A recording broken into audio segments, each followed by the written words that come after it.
नमस्कार दोस्तों, स्वागत है आपका आपके अपने YouTube channel RKM study centre पे। तो दोस्तों, आज के इस वीडियो में हम आपको झारखंड बीएड एंट्रेंस एग्ज़ाम 2022 में जो प्रश्न पूछे गए थे उनको यहाँ पे डिटेल से एक्सप्लेन करने वाले हैं। तो वैसे स्टूडेंट जो झारखंड बीएड एंट्रेंस एग्ज़ाम की तैयारी कर रहे हैं वे लोग इस वीडियो को लास्ट तक ज़रूर देखिएगा, ठीक है। क्योंकि यहाँ पे प्रीवियस ईयर क्वेश्चन पेपर को सॉल्व करने से क्या होता है कि उनको इस चीज़ का आइडिया लग जाएगा कि एग्ज़ाम में क्वेश्चन का पैटर्न कैसा होता है, किस लेवल का क्वेश्चन पूछा जाता है। हम आपको बता दें कि आपके एग्ज़ाम में, ठीक है, हिंदी से 15 क्वेश्चन 15 मार्क्स का, इंग्लिश से 15 क्वेश्चन 15 मार्क्स का, टीचिंग एप्टीट्यूड से 40 क्वेश्चन 40 मार्क्स का, इसके अलावा आपका रीजनिंग से 30 क्वेश्चन 30 मार्क्स का पूछा जाता है। जो पहला क्वेश्चन पूछा गया था 2022 में वो आपका अव्यय से पूछा गया था। संबंध और अनुबंध किस अव्यय के दो प्रकार होते हैं। दोस्तों, इस क्वेश्चन को करने से पहले हम लोग थोड़ा सा अव्यय के बारे में जान लेते हैं। अव्यय किसे कहते हैं? दोस्तों, अव्यय का दूसरा नाम जो है वो अविकारी शब्द है, ठीक है। और अविकारी शब्द का मतलब होता है कि ऐसा शब्द जिनमें लिंग वचन पुरुष कारक इत्यादि के कारण कोई विकार उत्पन्न नहीं होता। विकार उत्पन्न नहीं होता इसका मतलब कोई भी परिवर्तन नहीं होता है, ठीक है। 2 पॉइंट आपको इसके बारे में याद रखना है जनरली। इसका एक डिफिनेशन कि ऐसा शब्द जिनके लिंग वचन पुरुष कारक इत्यादि के कारण कोई विकार उत्पन्न ना हो, और दूसरा अविकारी शब्द को ही अव्यय कहते हैं, ठीक है। चलिए अब यहाँ पे इसका कुछ एग्जाम्पल देख लेते हैं कि जैसे कि जब, तब, अभी, इधर उधर, किंतु परंतु, बल्कि, ये सब जो है वो अव्यय का एक उदाहरण है।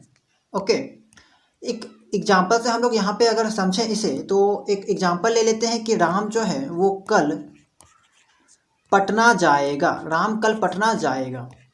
अब यहाँ पे आप देख सकते हो ये जो कल है वो क्या बता रहा है, यहाँ पे समय बता रहा है, ठीक है, समय। और ये जो है वो आपका कालवाचक क्रिया विशेषण है। ओके, तो यहाँ पे अगर हम लोग इस राम का जेंडर चेंज करते हैं, यहाँ पे मान लीजिए कि यहाँ पे पुल्लिंग अभी है, अगर यहाँ पे हम लोग स्त्रीलिंग का यूज करते हैं सीता, तो यहाँ पे अगर हम लोग सीता का भी यूज करेंगे तो कल जो है वो यहाँ पे जैसा का तैसा रहेगा, ठीक है।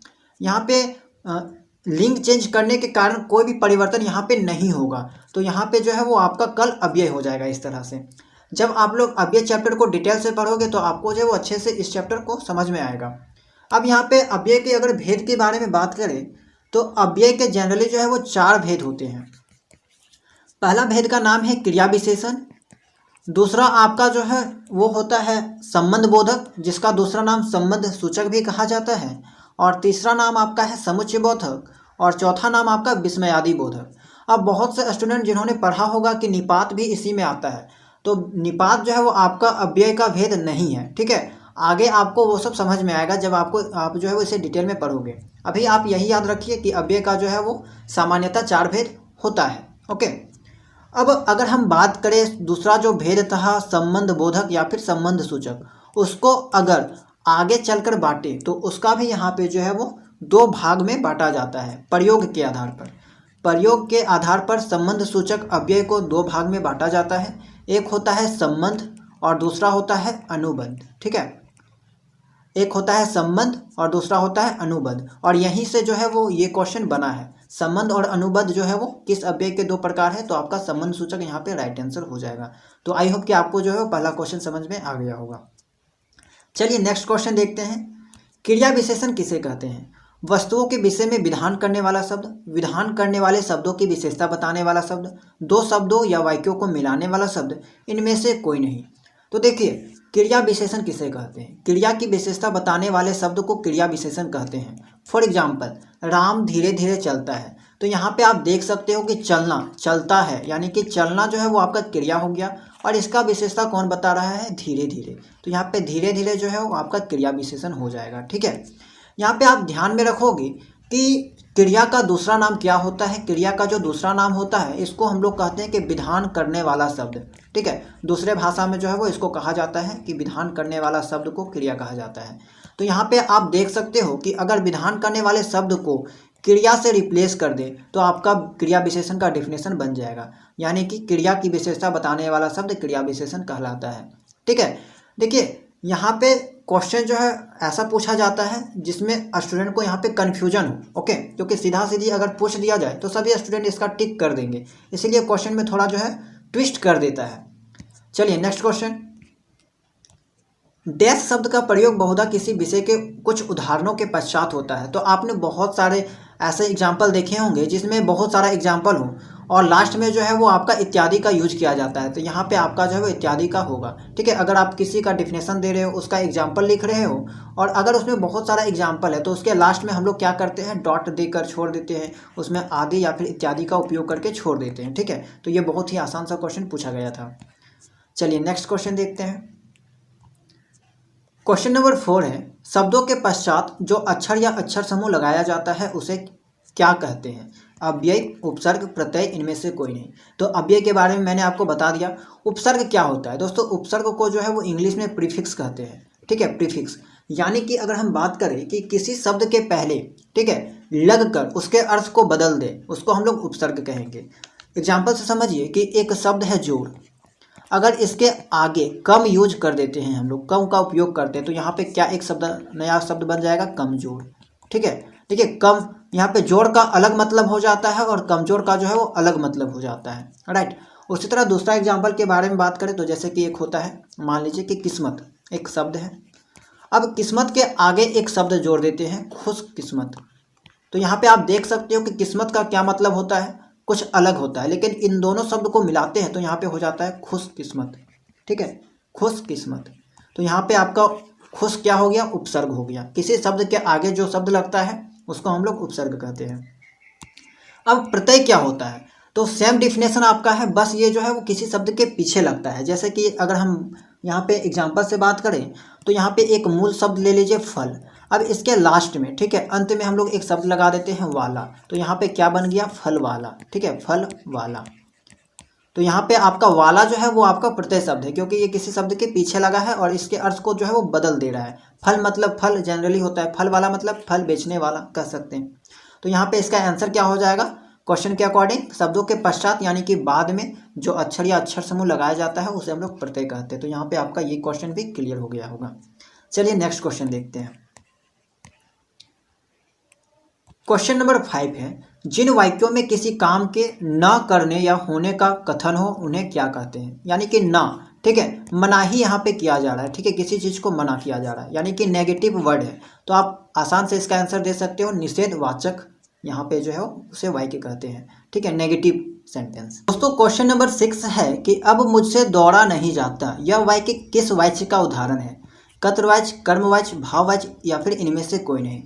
इस क्वेश्चन को करने से पहले हम लोग थोड़ा सा वाच्य के बारे में जान लेते हैं, ठीक है। वाच्य, वाच्य को इंग्लिश में जो है वॉइस कहा जाता है। इसका डिफिनेशन अगर हम बात करें तो क्रिया के वह रूप जिससे ये पता चले कि वाक्य में कर्ता, कर्म या भाव इन तीनों में से किसकी प्रधानता है, ठीक है। यानी कि क्रिया का वह रूप जिससे ये पता चले कि किसी वाक्य में किसकी प्रधानता है, कर्म की प्रधानता है, कर्ता की प्रधानता है या फिर भाव की प्रधानता है। तो अगर किसी वाक्य में कर्ता की प्रधानता होगी तो वहाँ पे आपका कर्तवाच्य हो जाएगा, किसी वाक्य में कर्म की प्रधानता होगी वहाँ पे आपका कर्मवाच्य हो जाएगा, और किसी वाक्य में अगर भाव की प्रधानता होगी तो वहाँ पे आपका भाववाच्य हो जाएगा, ठीक है। वाच्य को 3 भागों में बांटा जाता है, कर्तवाच्य, कर्मवाच्य, भाववाच्य। एक एक एग्जाम्पल लेके समझ लेते हैं कि जैसे कि राम खाता है, मान लीजिए कि राम खाता है, तो यहाँ पे आप देख सकते हो कि किसकी प्रधानता यहाँ पे दिखाई दे रही है, ठीक है। तो यहाँ पे आप देख सकते हो कि खाता है, तो कौन खाता है, राम खाता है, यानी कि यहाँ पे कर्ता की प्रधानता है, ठीक है। तो यहाँ पे आपका कर्तवाच्य हो जाएगा। उसी तरह अगर हम देखें कि राम आम खाता है, राम जो है वो आम खाता है, तो यहाँ पे अगर इस सेंटेंस में देखें तो सबसे ज़्यादा जो प्रधानता है, ठीक है, वो आपका आम शब्द में है, और आम जो है वो यहाँ पे आपका कर्म है। राम जो हो गया वो आपका कर्ता हो गया, आम कर्म हो गया, खाना या फिर खाता है ये जो आपका क्रिया हो जाएगा, ठीक है। तो यहाँ पे प्रधानता जो है वो आपका कर्म का है, यानी कि आम का है, तो यहाँ पे आपका जो है वो कर्मवाच्य हो जाएगा। उसी तरह यहाँ पे जो एग्जाम्पल दे रखा है, अब मुझसे दौड़ा नहीं जाता, ठीक है, दौड़ा नहीं जाता, तो यहाँ पे आप देख सकते हो कि प्रधानता जो है वो आपका कहाँ, दौड़ना, ठीक है, दौड़ा नहीं जाता, तो यहाँ पे आपकी जो है वो ज़्यादा प्रधानता दिखाई दे रही है, तो यहाँ पे भाववाच्य हो जाएगा। देखिए कर्तवाच्य में क्या होता है कि कर्ता की प्रधानता, कर्मवाच्य में कर्म की प्रधानता, लेकिन भाववाच्य में क्या होता है कि भाव के साथ साथ आपका क्रिया की प्रधानता होती है। भाव की भी प्रधानता यहाँ पे की जा सकती है और क्रिया की भी प्रधानता, ठीक है। ये दोनों चीज़ें आपके यहाँ पे आती हैं। तो आई होप कि ये क्वेश्चन आपको समझ में आ गया होगा, ठीक है। क्वेश्चन नंबर 6 का राइट आंसर यहाँ पे भाव। देखिए यहाँ पे इस चैप्टर को जो है आपको अच्छे से पढ़ना होगा, क्योंकि प्रत्येक साल जो है वो आपका यहाँ से एक क्वेश्चन बनता है, खास करके कि यहाँ पे जो है वो एग्जाम्पल से ही क्वेश्चन पूछे जाते हैं, ठीक है। आपको ये चीज़ जो है वो आसानी से समझ में आ जाएगी जब इसको आप डिटेल में पढ़ोगे। नेक्स्ट क्वेश्चन देखते हैं, क्वेश्चन नंबर 7। क्वेश्चन नंबर 7 यहाँ पे आपका था, चलिए ठीक है। ब्राह्म्य प्रयत्न के अनुसार व्यंजनों के कितने भेद होते हैं? 3, 2, 4, 5। दोस्तों सामान्यतः जो है आप लोगों ने आज तक व्यंजन के 3 भेद पढ़े होंगे, ठीक है। स्पर्श व्यंजन, अंतस्थ व्यंजन और उष्म व्यंजन। लेकिन यहाँ पे क्वेश्चन को थोड़ा सा घुमाया गया है और यहाँ पे पूछ लिया गया है कि ब्राह्म्य प्रयत्न के अनुसार, और इसी में ज़्यादातर स्टूडेंट जो है वो फंस जाते हैं, ठीक है। तो यहाँ पे आपका राइट आंसर हो जाएगा 2। ब्राह्म्य प्रयत्न के अनुसार व्यंजनों के 2 भेद होते हैं, एक होता है घोष और दूसरा होता है अघोष, ठीक है। इसको हम लोग डिटेल से बात करेंगे किसी नए चैप्टर में, ठीक है। जब हम लोग हिंदी का क्लास करेंगे उसमें पूरा वर्ण विचार को जो है वो डिटेल से आपको हम बताएंगे, तो उसी में हम लोग यहाँ पे जो है वो इसको बात करने वाले हैं। क्वेश्चन नंबर 8 है कि डैश विशेषण 2 प्रकार से लिखे जाते हैं, शब्दों में और अंकों में। ऑप्शन है आपका पूर्णांक बोधक, अपूर्णांक बोधक, गुणवाचक, सार्वनामी। तो दोस्तों यहाँ पे इस क्वेश्चन को करने से पहले हम लोग विशेषण के बारे में थोड़ा सा जान लेते हैं। विशेषण किसे कहते हैं? तो संज्ञा या सर्वनाम की विशेषता बताने वाले शब्द को विशेषण कहते हैं। जैसे कि लाल कपड़ा, यानी कि कपड़ा का विशेषता बता रहा है कौन? लाल, ठीक है। तो यहाँ पे लाल जो है वो आपका विशेषण हो जाएगा। काला घोड़ा, यानी कि घोड़ा जो है वो आपका काला है, तो घोड़ा की विशेषता ये शब्द आपका बता रहा है और ये जो है आपका विशेषण हो जाएगा, ठीक है। और घोड़ा यहाँ पे आपका क्या हो जाएगा? संज्ञा हो जाएगा, यानी कि संज्ञा का विशेषता आपका ये जो शब्द बता रहा है काला, और यही आपका विशेषण हो जाएगा, ठीक है। अब देखिए विशेषण के कितने भेद होते हैं। तो किसी किसी पुस्तक में जो है वो विशेषण के 4 भेद लिखे होते हैं, किसी किसी में आपको 3 मिलेगा, लेकिन आप यहाँ पे जो है वो 3 भेद याद रखिएगा, क्योंकि मूलतः जो है विशेषण के 3 प्रकार ही होते हैं। पहला होता है सार्वनामिक विशेषण, दूसरा होता है गुणवाचक विशेषण और तीसरा होता है संख्यावाचक विशेषण। किसी किसी बुक में आपका चौथा जो है वो परिमाण बोधक विशेषण दे दिया जाता है, लेकिन हम आपको यहाँ पे बता दें कि परिमाण बोधक विशेषण भी संख्यावाचक विशेषण के अंतर्गत ही आता है, ठीक है। तो ये तो आपका हो गया विशेषण के भेद। अब ये पूर्णांक बोधक विशेषण कहाँ से आया? तो देखिए संख्यावाचक जो विशेषण होता है उसी को आगे चलकर 3 भागों में बांटा जाता है, एक निश्चित संख्यावाचक, दूसरा अनिश्चित संख्यावाचक और तीसरा परिमाण बोधक। फिर आगे क्या होता है कि निश्चित संख्यावाचक को फिर आगे चलकर जो है वो 2 भागों में बांटा जाता है, एक पूर्णांक बोधक और दूसरा अपूर्णांक बोधक। पूर्णांक बोधक में जितने भी संख्या वाले शब्द आते हैं, जैसे कि 1 हो गया, 2 हो गया, 3, 4, 5, 100, 1000, ये सब आपका पूर्णांक बोधक में आता है। और इन शब्दों को आप जो है वो संख्या में भी लिख सकते हो और यहाँ पे जो है वो शब्द में भी लिख सकते हो, यानी कि अंक में भी लिख सकते हो और शब्द में भी लिख सकते हो, राइट। तो यहीं पे आपका जो है वो ऑप्शन एक करेक्ट आंसर हो जाएगा। आप पूर्णांक बोधक में वैसे शब्द आते हैं जैसे कि 2.5 हो गया, 1.25 हो गया, 1.25 हो गया, ये सब जो है आपका अपूर्णांक बोधक में आता है। तो ये सब केवल जो है वो आप जनरली ये सब को शब्द में ही लिखा जाता है। यहाँ पे एकमात्र आंसर आपका जो है वो ऑप्शन नंबर ए हो जाएगा। गुणवाचक को तो आप अंक में लिख नहीं सकते, सार्वनामिक को भी अंक में जो है वो नहीं लिखा जाता है। गुणवाचक जैसे कि आपका नया पुराना हो गया, लाल पीला, ये सब आपका जो है गुणवाचक हो गया, क्योंकि ये किसी का गुण बता रहा है। उसी तरह अगर सार्वनामिक विशेषण के बारे में बात करें तो यहाँ पे क्या हो जाएगा कि ऐसा आदमी, कैसा घर, जैसा देश, तो यहाँ पे ऐसा, कैसा, जैसा, ये सब जो है आपका सार्वनामिक विशेषण हो जाता है, ठीक है। तो ये सब जो है वो विशेषण के चैप्टर में डिटेल से पढ़ना है, जब हम आपका क्लास करवाएंगे तब इसको जो है वो एक्सप्लेन करेंगे। चलिए नेक्स्ट क्वेश्चन आपका है, जो क्रिया विशेषण दूसरे शब्दों में प्रत्यय या शब्द जोड़ने से बनते हैं उन्हें डैश क्रिया विशेषण कहते हैं। तो देखिए 2 शब्दों के मेल से जो क्रिया विशेषण दूसरे शब्दों में प्रत्यय या शब्द जोड़ने से बन रहे हैं, तो यहाँ पे इसका राइट आंसर हो जाएगा यौगिक। यौगिक का मतलब ही होता है कि मिक्स, ठीक है, यानी कि 2 चीज़ों का मिश्रण, ठीक है। ऐसे भी आप इस चीज़ को याद रख सकते हो। तो यहाँ पे इसका राइट आंसर हो जाएगा यौगिक। मूल का मतलब होता है कि ओनली वन चीज़, ठीक है, एक मात्र चीज़ से जो बनती है, एक मात्र शब्द से जो बनता है उसको यहाँ पे मूल कहते हैं। चलिए नेक्स्ट क्वेश्चन है, वर्ण, शब्द और वाक्य के विचार से व्याकरण के कितने विभाग होते हैं? तो देखिए इस क्वेश्चन में ही इसका आंसर दे रखा था, इसका राइट आंसर हो जाएगा 3। वर्ण, शब्द और वाक्य के विचार से व्याकरण के मुख्य 3 विभाग होते हैं। क्वेश्चन नंबर 11 है कि डैश उन संस्कृत शब्दों को कहते हैं जो प्राकृतिक भाषा बोलने वालों के उच्चारण से बिगड़ते बिगड़ते कुछ और ही के रूप हो गए हैं, जैसे बच, अज्ञा, मुंह, वंश इत्यादि। तो दोस्तों ये जो क्वेश्चन है उसको करने से पहले हम लोग थोड़ा सा तद्भव तत्सम के बारे में जान लेते हैं, ठीक है। जब आप लोग शब्द विचार पढ़ोगे तब ये शब्द आपको जो है वो देखने को मिलेगा। देखिए, विकास या उद्गम की दृष्टि से शब्द को जो है वो 4 भागों में बांटा जाता है। पहला तत्सम, दूसरा तद्भव, तीसरा देशज और चौथा विदेशज, ठीक है। तत्सम शब्द किसे कहते हैं कि वे शब्द जो संस्कृत भाषा से बिना किसी परिवर्तन के ज्यों का त्यों प्रयोग किए जाते हैं, ठीक है, हिंदी में प्रयोग किए जाते हैं। संस्कृत के वो शब्द जो जैसे के तैसे जो है वो हिंदी में प्रयोग किए जाते हैं बिना किसी परिवर्तन के, उसको हम लोग तत्सम शब्द कहते हैं। जैसे कि यहाँ पे आप देखोगे तो जल, माता, पिता, सूर्य, नासिका, कवि, ये सब जो है वो संस्कृत का शब्द है, लेकिन हिंदी में भी इसका जो है वो जैसे के तैसा उपयोग किया जाता है, ठीक है। तो ये शब्द जो है वो आपका तत्सम शब्द हो गया। दूसरा क्वेश्चन है, दूसरा जो ऑप्शन है वो आपका तद्भव है। तो यहाँ पे क्या होता है कि संस्कृत के वे शब्द जो थोड़ा सा विचलित होकर हिंदी में आए हैं, यानी कि जिसको जो है वो थोड़ा परिवर्तन किया गया है और उसको जो है वो हिंदी में उपयोग किया गया है। जैसे कि आंसू, आंसू के लिए संस्कृत में एक शब्द है अश्रु, ठीक है। तो ये जो संस्कृत का शब्द था अश्रु, इसमें थोड़ा सा परिवर्तन किया गया है और परिवर्तन करके आंसू बना दिया गया है, और इस शब्द का उपयोग जो है वो हिंदी में किया जाता है आंसू का, ठीक है। उसी तरह अगर हम लोग गांव के बारे में बात करें, संस्कृत में एक शब्द है ग्राम, और ग्राम को थोड़ा सा परिवर्तन करके गांव बना दिया गया है, और गांव का उपयोग जो है वो हिंदी में किया जाता है, ठीक है। वानर, वानर भी एक संस्कृत शब्द है और इसमें थोड़ा सा परिवर्तन करके इसको बंदर बना दिया गया है, और इसका उपयोग भी हिंदी में किया जाता है। यानी कि संस्कृत का वो शब्द जिसमें थोड़ा बहुत परिवर्तन करके हिंदी में उपयोग किया जाता है उसको हम लोग तद्भव शब्द कहते हैं, ठीक है। तो ये दोनों चीज़ आपको समझ में आ गया होगा। अब एक होता है देशज शब्द, यानी कि विभिन्न भारतीय भाषाओं एवं लोक प्रचलित शब्द को देशज शब्द कहते हैं, ठीक है। जैसे कि आप लोग देखोगे कि लोक शब्द यानी कि जो गांव देहात में जो शब्द बोला जाता है, ठीक है, जैसे कि खिचड़ी आपका एक देहाती शब्द है, तो इसका उपयोग भी हिंदी में जैसे कि तैसे किया जाता है, ठीक है। तो ये आपका यहाँ पे जो है वो देशज शब्द हो गया, नाम पे ही पता चल रहा है देशज यानी कि देश का शब्द। उसी तरह विदेशज, विदेशज के नाम से ही पता चल रहा है कि विदेश का शब्द, वैसा शब्द जो विदेशों से यहाँ पे आए हैं और जिसका उपयोग जो है वो हिंदी में किया जाता है। जैसे कि डॉक्टर, नोटिस, रेल, स्कूल, ये सब जो है वो इंग्लिश के शब्द हैं और ये सब विदेशी शब्द हैं, उसको हिंदी में प्रयोग किया जाता है, तो इसे जो है वो विदेशज हम लोग कहेंगे।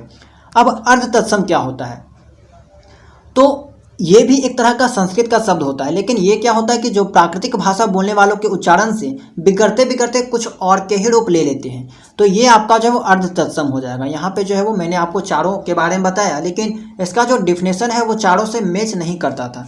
यहाँ पे जो ऑप्शन हो जाएगा वो आपका करेक्ट सी हो जाएगा। अर्ध तत्सम शब्द वो शब्द होते हैं जो प्राकृतिक भाषा बोलने वालों के उच्चारण से बिगड़ते बिगड़ते कुछ और के रूप में ही हो जाते हैं, ठीक है।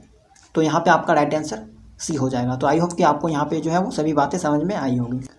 क्वेश्चन नंबर 12 है कि अनुकरणवाचक शब्द किसे कहते हैं, जो शब्द किसी संस्कृत मूल से निकले हुए नहीं जान पड़ते हैं, पदार्थ की यथार्थ अथवा कल्पित ध्वनि को ध्यान में रखकर जो शब्द बनाए गए हैं, फारसी, अरबी, तुर्की, अंग्रेजी आदि भाषाओं से जो शब्द हिंदी में आए हैं, इनमें से कोई नहीं। तो यहाँ पे आपका राइट आंसर हो जाएगा बी, ठीक है। अनुकरण करना यानी कि एक तरह से समझ लीजिए कि फॉलो करना, ठीक है।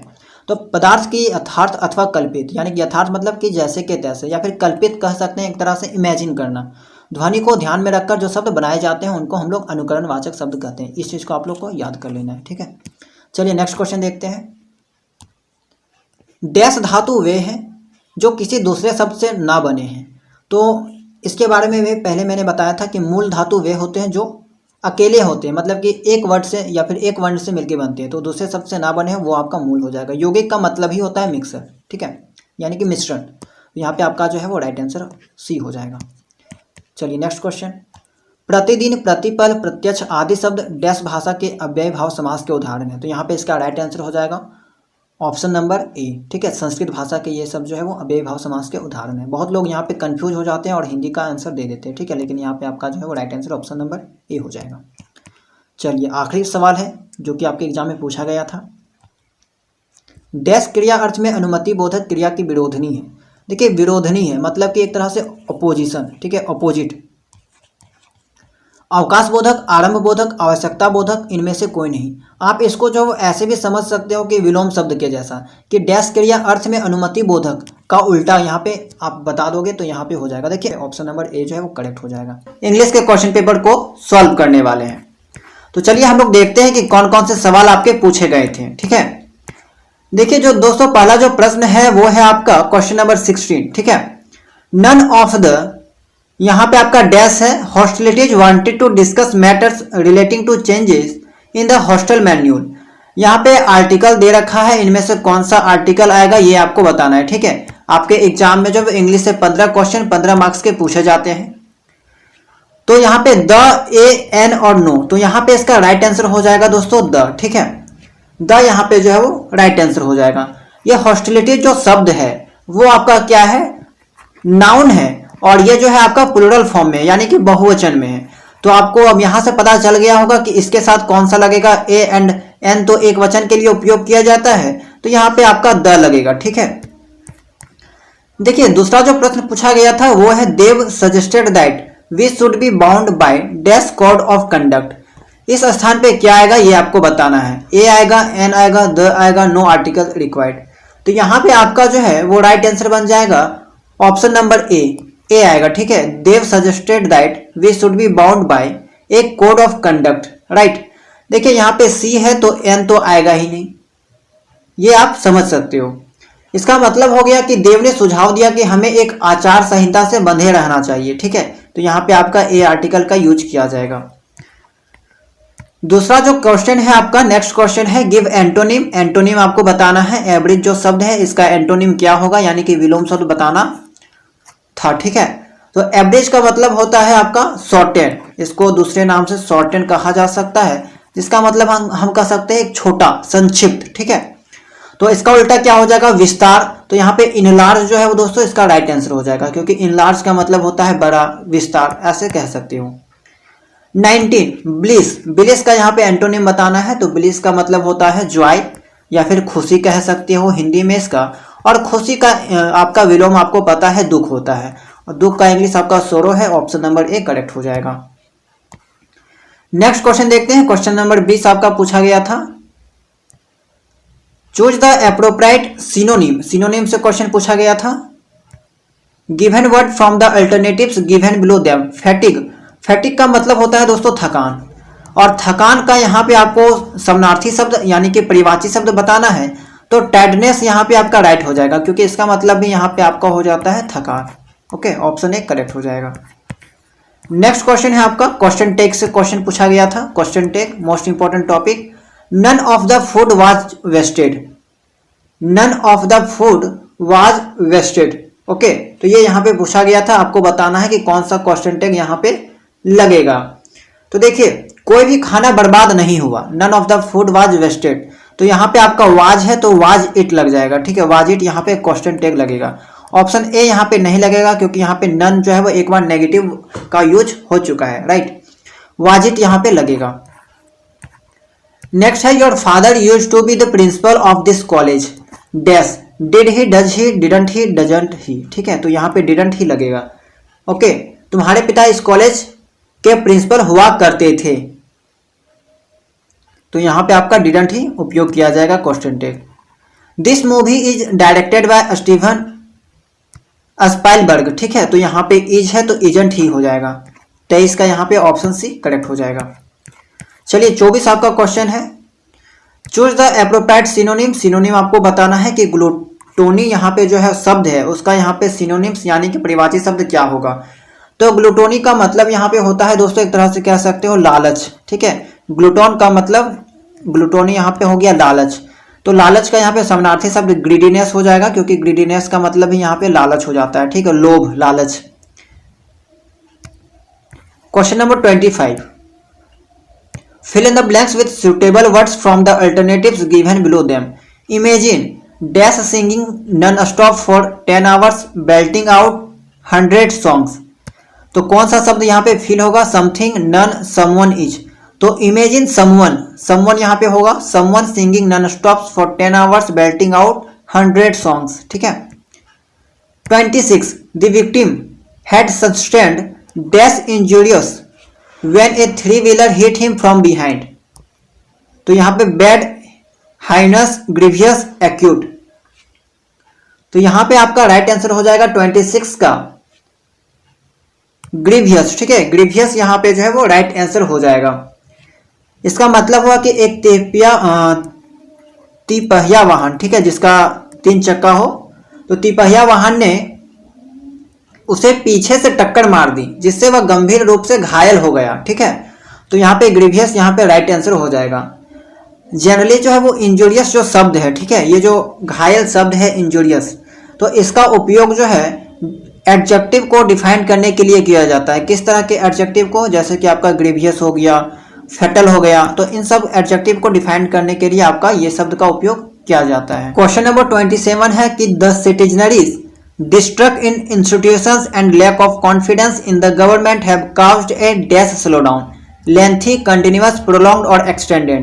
तो यहाँ पे क्या फील होगा ये आपको बताना था। ठीक है, तो इसका मतलब ये हुआ दोस्तों कि the citizenry distrust in institutions, मतलब कि संस्थानों में नागरिकों का अविश्वास, ठीक है, नागरिकों का अविश्वास, और lake of confidence in the government, मतलब कि सरकार में विश्वास की कमी। ठीक है, सरकार में विश्वास की कमी के कारण क्या हुआ कि आपका स्लो डाउन हो गया, यानी कि मंदी हो गया। ठीक है, तो यहाँ पे क्या भराएगा ये बताना था आपको। तो यहाँ पे हो जाएगा प्रोलॉन्ग्ड। ठीक है, ऑप्शन सी करेक्ट हो जाएगा, यानी कि लंबे समय तक मंदी का कारण बना। इसका पूरा मतलब अगर समझा जाए तो आप कह सकते हो कि संस्थानों में नागरिकों का अविश्वास और सरकार में विश्वास की कमी ने लंबे समय तक मंदी का कारण बना दिया। तो यहाँ पे लंबे समय तक जो प्रोसेस होता है उसको हम लोग प्रोलॉन्ग्ड से डिफाइन करते हैं। तो यहाँ पे प्रोलॉन्ग्ड जो है वो राइट आंसर हो जाएगा। क्वेश्चन नंबर 28 है the economic वुच have Weeknd the delicate balance dash the regime and it's angry youth. तो यहाँ पे क्या हुआ कि आर्थिक संकट ने, द रिजाइम का मतलब होता है शासन, एंड एंग्री यूथ मतलब कि नाराज युवाओं। तो द आर्थिक संकट ने क्या किया कि नाराज युवाओं और शासन के मध्य जो यहाँ पे कह सकते हो डेलिकेट बैलेंस, जो नाजुक रिश्ता था, ठीक है, नाजुक जो संतुलन था, उसको यहाँ पे कमजोर कर दिया। तो यहाँ पे आपका बिटवीन फिट होगा। ठीक है, मतलब कि किसके किसके मध्य?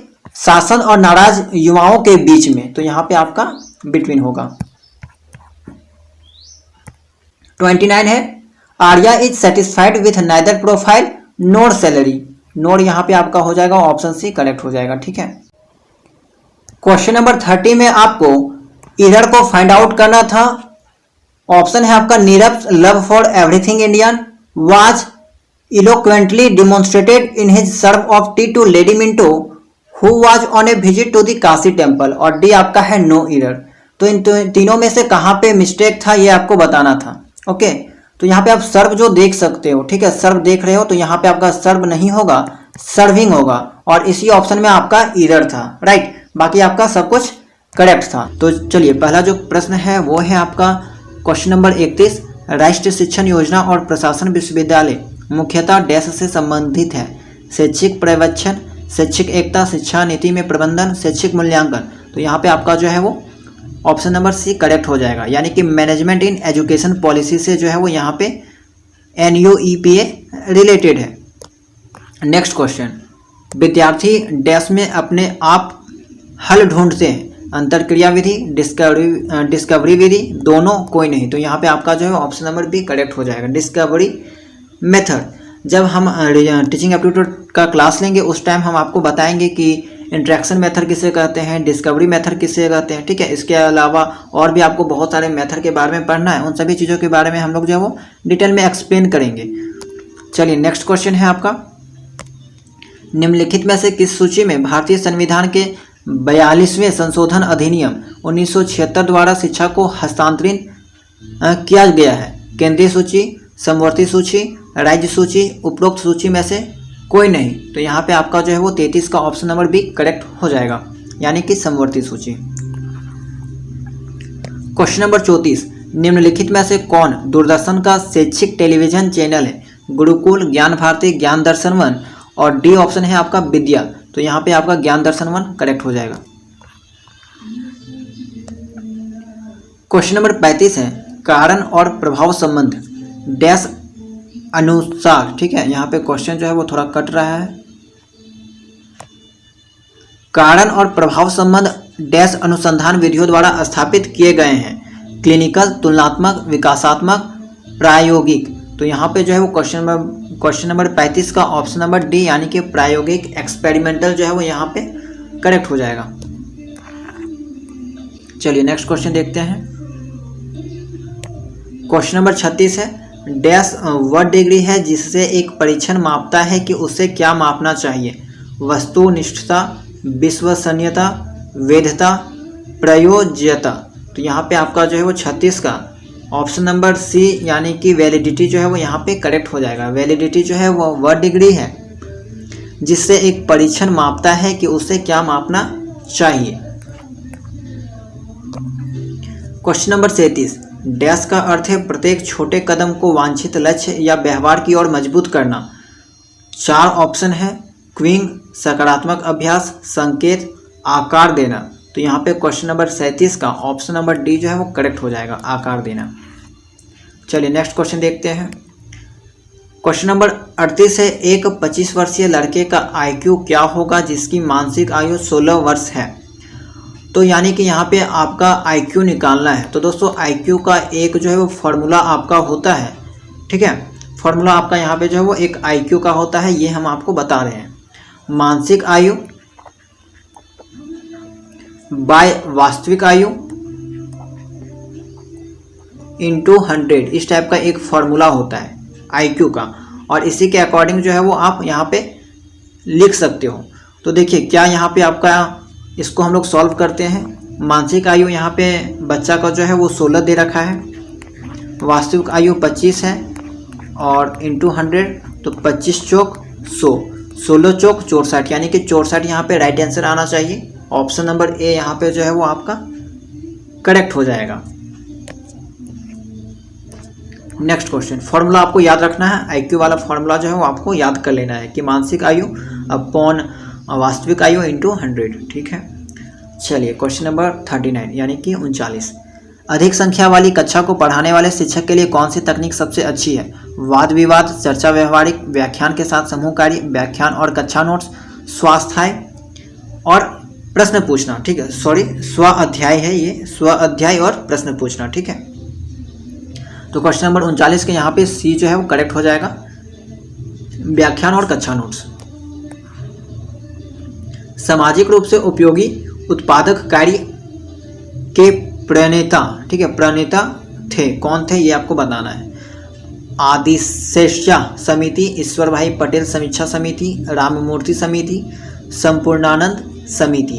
तो यहाँ पे 40 का जो है वो राइट आंसर हो जाएगा ऑप्शन नंबर बी, ईश्वर भाई पटेल समीक्षा समिति। चलिए नेक्स्ट क्वेश्चन है, यदि आपका उद्देश्य डैश है तो समूह कार्य एक अच्छा विचार नहीं है। समन्वय और साझाकरण में सुधार करना, कार्य और जिम्मेदारी का विभाजन, किसी समस्या के विभिन्न पहलुओं की पहचान करना, सीखने की कठिनाइयों पर काबू पाना। तो यहाँ पे आपका जो है वो सी करेक्ट हो जाएगा, किसी समस्या के विभिन्न पहलुओं की पहचान करना, ठीक है।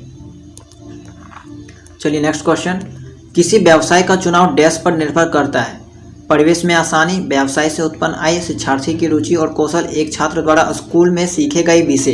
तो यहाँ पे जो है वो आपका शिक्षार्थी की रुचि और कौशल यहाँ पे करेक्ट हो जाएगा, यानी कि किसी व्यवसाय का चुनाव जो है वो शिक्षार्थी की रुचि और कौशल पर निर्भर करता है। पीढ़ीगत अंतर यानी कि जेनरेशन गैप डैश को संदर्भित करता है, किशोरों के प्रति वयस्कों के दृष्टिकोण, विभिन्न आयु समूहों के मूल्यों में अंतर, किशोरों की समस्याओं, किशोरों की बढ़ती जागरूकता। तो यहाँ पे जो है वो आप इस क्वेश्चन का आंसर आसानी से दे सकते हो कि जेनरेशन गैप किसे कहा जाता है, कि विभिन्न आयु समूहों के मूल्यों में अंतर। क्वेश्चन नंबर 44, एक शिक्षक को आदर्शवादी बनकर उदाहरण क्यों स्थापित करना चाहिए। छात्रों का मूल्य नहीं होता है, छात्र आमतौर पर शिक्षकों की नकल करते हैं, शिक्षक वयस्क होते हैं और शिक्षक पिता तुल्य होते हैं। तो यहाँ पे जो है वो आमतौर पर जो है वो शिक्षकों की नकल करते हैं, छात्र जो है वो क्या करते हैं, टीचर का यहाँ पे कॉपी करते हैं, ठीक है, टीचर से ही जो सीखते हैं। तो इसलिए यहाँ पे जो है वो शिक्षक को आदर्शवादी बनकर जो है वो उदाहरण स्थापित करना चाहिए।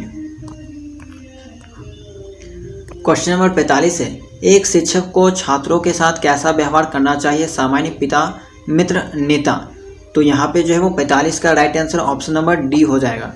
देखिए यहाँ पे एक्चुअली जो है वो बहुत सारे बुक में इसका आंसर मित्र दे रखा है, लेकिन इस बार जो एंट्रेंस एग्ज़ाम हुआ था, ठीक है, 2022 में जो बीएड का एंट्रेंस एग्ज़ाम हुआ था, उस समय जो आंसर की आपका जारी किया गया था उसमें आपका नेता, लीडरशिप ऑप्शन था, ठीक है, क्योंकि एक छात्र में जो है वो लीडरशिप का गुण होना चाहिए। तो इसीलिए मैं भी यहाँ पे आपको जो है आंसर यही दे रहा हूँ, नेता यहाँ पे जो है इसका राइट आंसर होगा, क्योंकि यही आंसर आपका जो है वो झारखंड कंबाइंड की तरफ से अप्रूव किया गया है, ठीक है, काउंसिल के तरफ से। चलिए ठीक है। क्वेश्चन नंबर 46, चरित्र डैश द्वारा विकसित किया जाता है? इच्छा शक्ति, आचरण और व्यवहार, नैतिकता, उपरोक्त सभी। तो 46 का यहाँ पे जो है ऑप्शन डी करेक्ट हो जाएगा।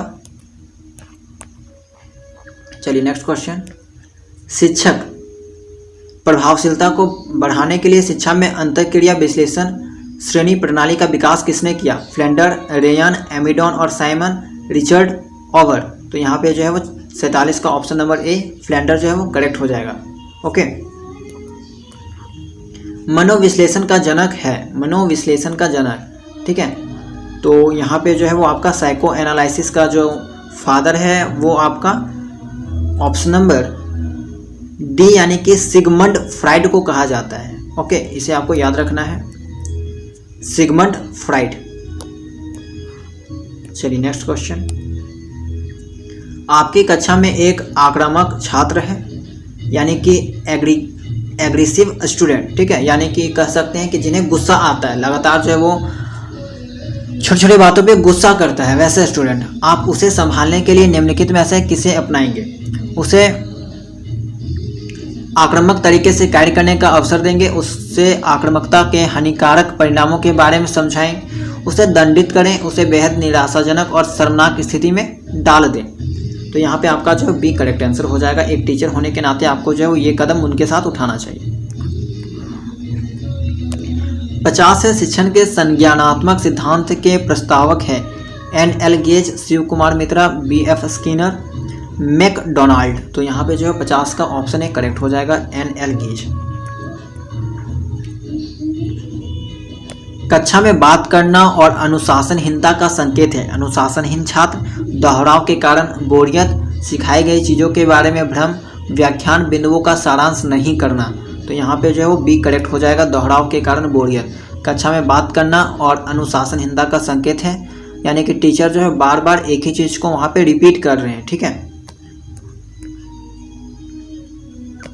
चलिए नेक्स्ट क्वेश्चन है, क्वेश्चन नंबर 52 है कि आपके पास लड़कों और लड़कियों के एक मिश्रित कक्षा है, उनके बीच सहयोग को बढ़ाने के लिए आप कौन सा तरीका अपनाएंगे? माता पिता से समानता पर चर्चा करने के लिए कहना, लड़कों और लड़कियों को एक बेंच साझा करवाना, उन कार्यों को निर्धारित करना जिन्हें एक साथ करना है, पाठों में समानता की बात करना, ठीक है। तो यहाँ पे 52 का जो है वो right answer option number C हो जाएगा, उन कार्यों को निर्धारित करना जिन्हें एक साथ करना है। 53, शिक्षा में सजा का प्रमुख नुकसान यह है कि यह अप्रिय भावनाओं को उत्पन्न करता है, यह समस्याओं को अस्थायी रूप से हल नहीं करता है, यह टीम वर्क को रोकता है, इनमें से कोई नहीं। तो यहाँ पे जो है वो यह अप्रिय भावनाओं को उत्पन्न करता है। अगर आप एक आइडियल टीचर हो तो आपको जो है वो सज़ा किसी भी स्टूडेंट्स को नहीं देना चाहिए, क्योंकि इससे यह एक नुकसान होता है कि वह जो है वो स्टूडेंट के मन में अप्रिय भावनाओं को उत्पन्न करता है, ठीक है। चलिए नेक्स्ट क्वेश्चन है, 54, निम्नलिखित में से कौन सा शिक्षण में सबसे महत्वपूर्ण तत्व है? शिक्षकों और छात्रों के बीच संबंध, विषय वस्तु, शिक्षण तकनीक और प्रयुक्त सहायक सामग्री, छात्र का ज्ञान। तो यहाँ पे जो है वो आपका right answer option number A हो जाएगा, शिक्षकों और छात्रों के बीच संबंध।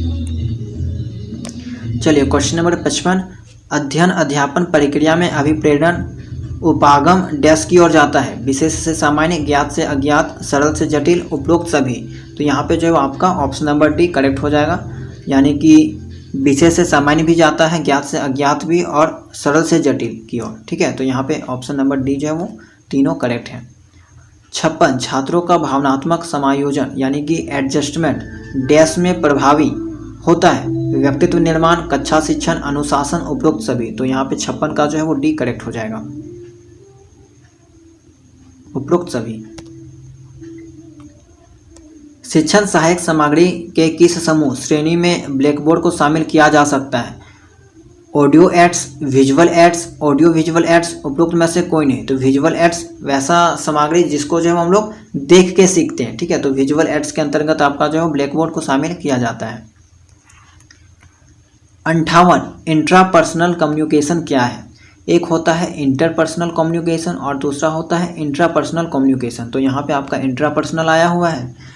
ऑप्शन है दूसरे व्यक्ति के साथ संचार अनिवार्य करता है, स्वयं के भीतर संचार को दर्शाता है जिसमें आवश्यक रूप से सोचने और महसूस करने की प्रक्रिया शामिल होती है, एक ऐसी प्रक्रिया है जिसमें व्यक्ति अपने आप से होशपूर्वक या अवचेतन रूप से जुड़ते हैं, केवल बी और सी दोनों।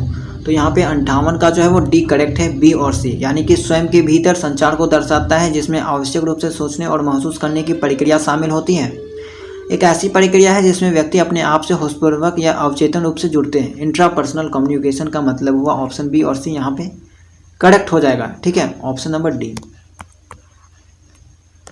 अधिकारवादी की शिक्षण विधि है शिक्षक केंद्रित, बाल केंद्रित, प्रधानाध्यापक केंद्रित, अनुभव आधारित।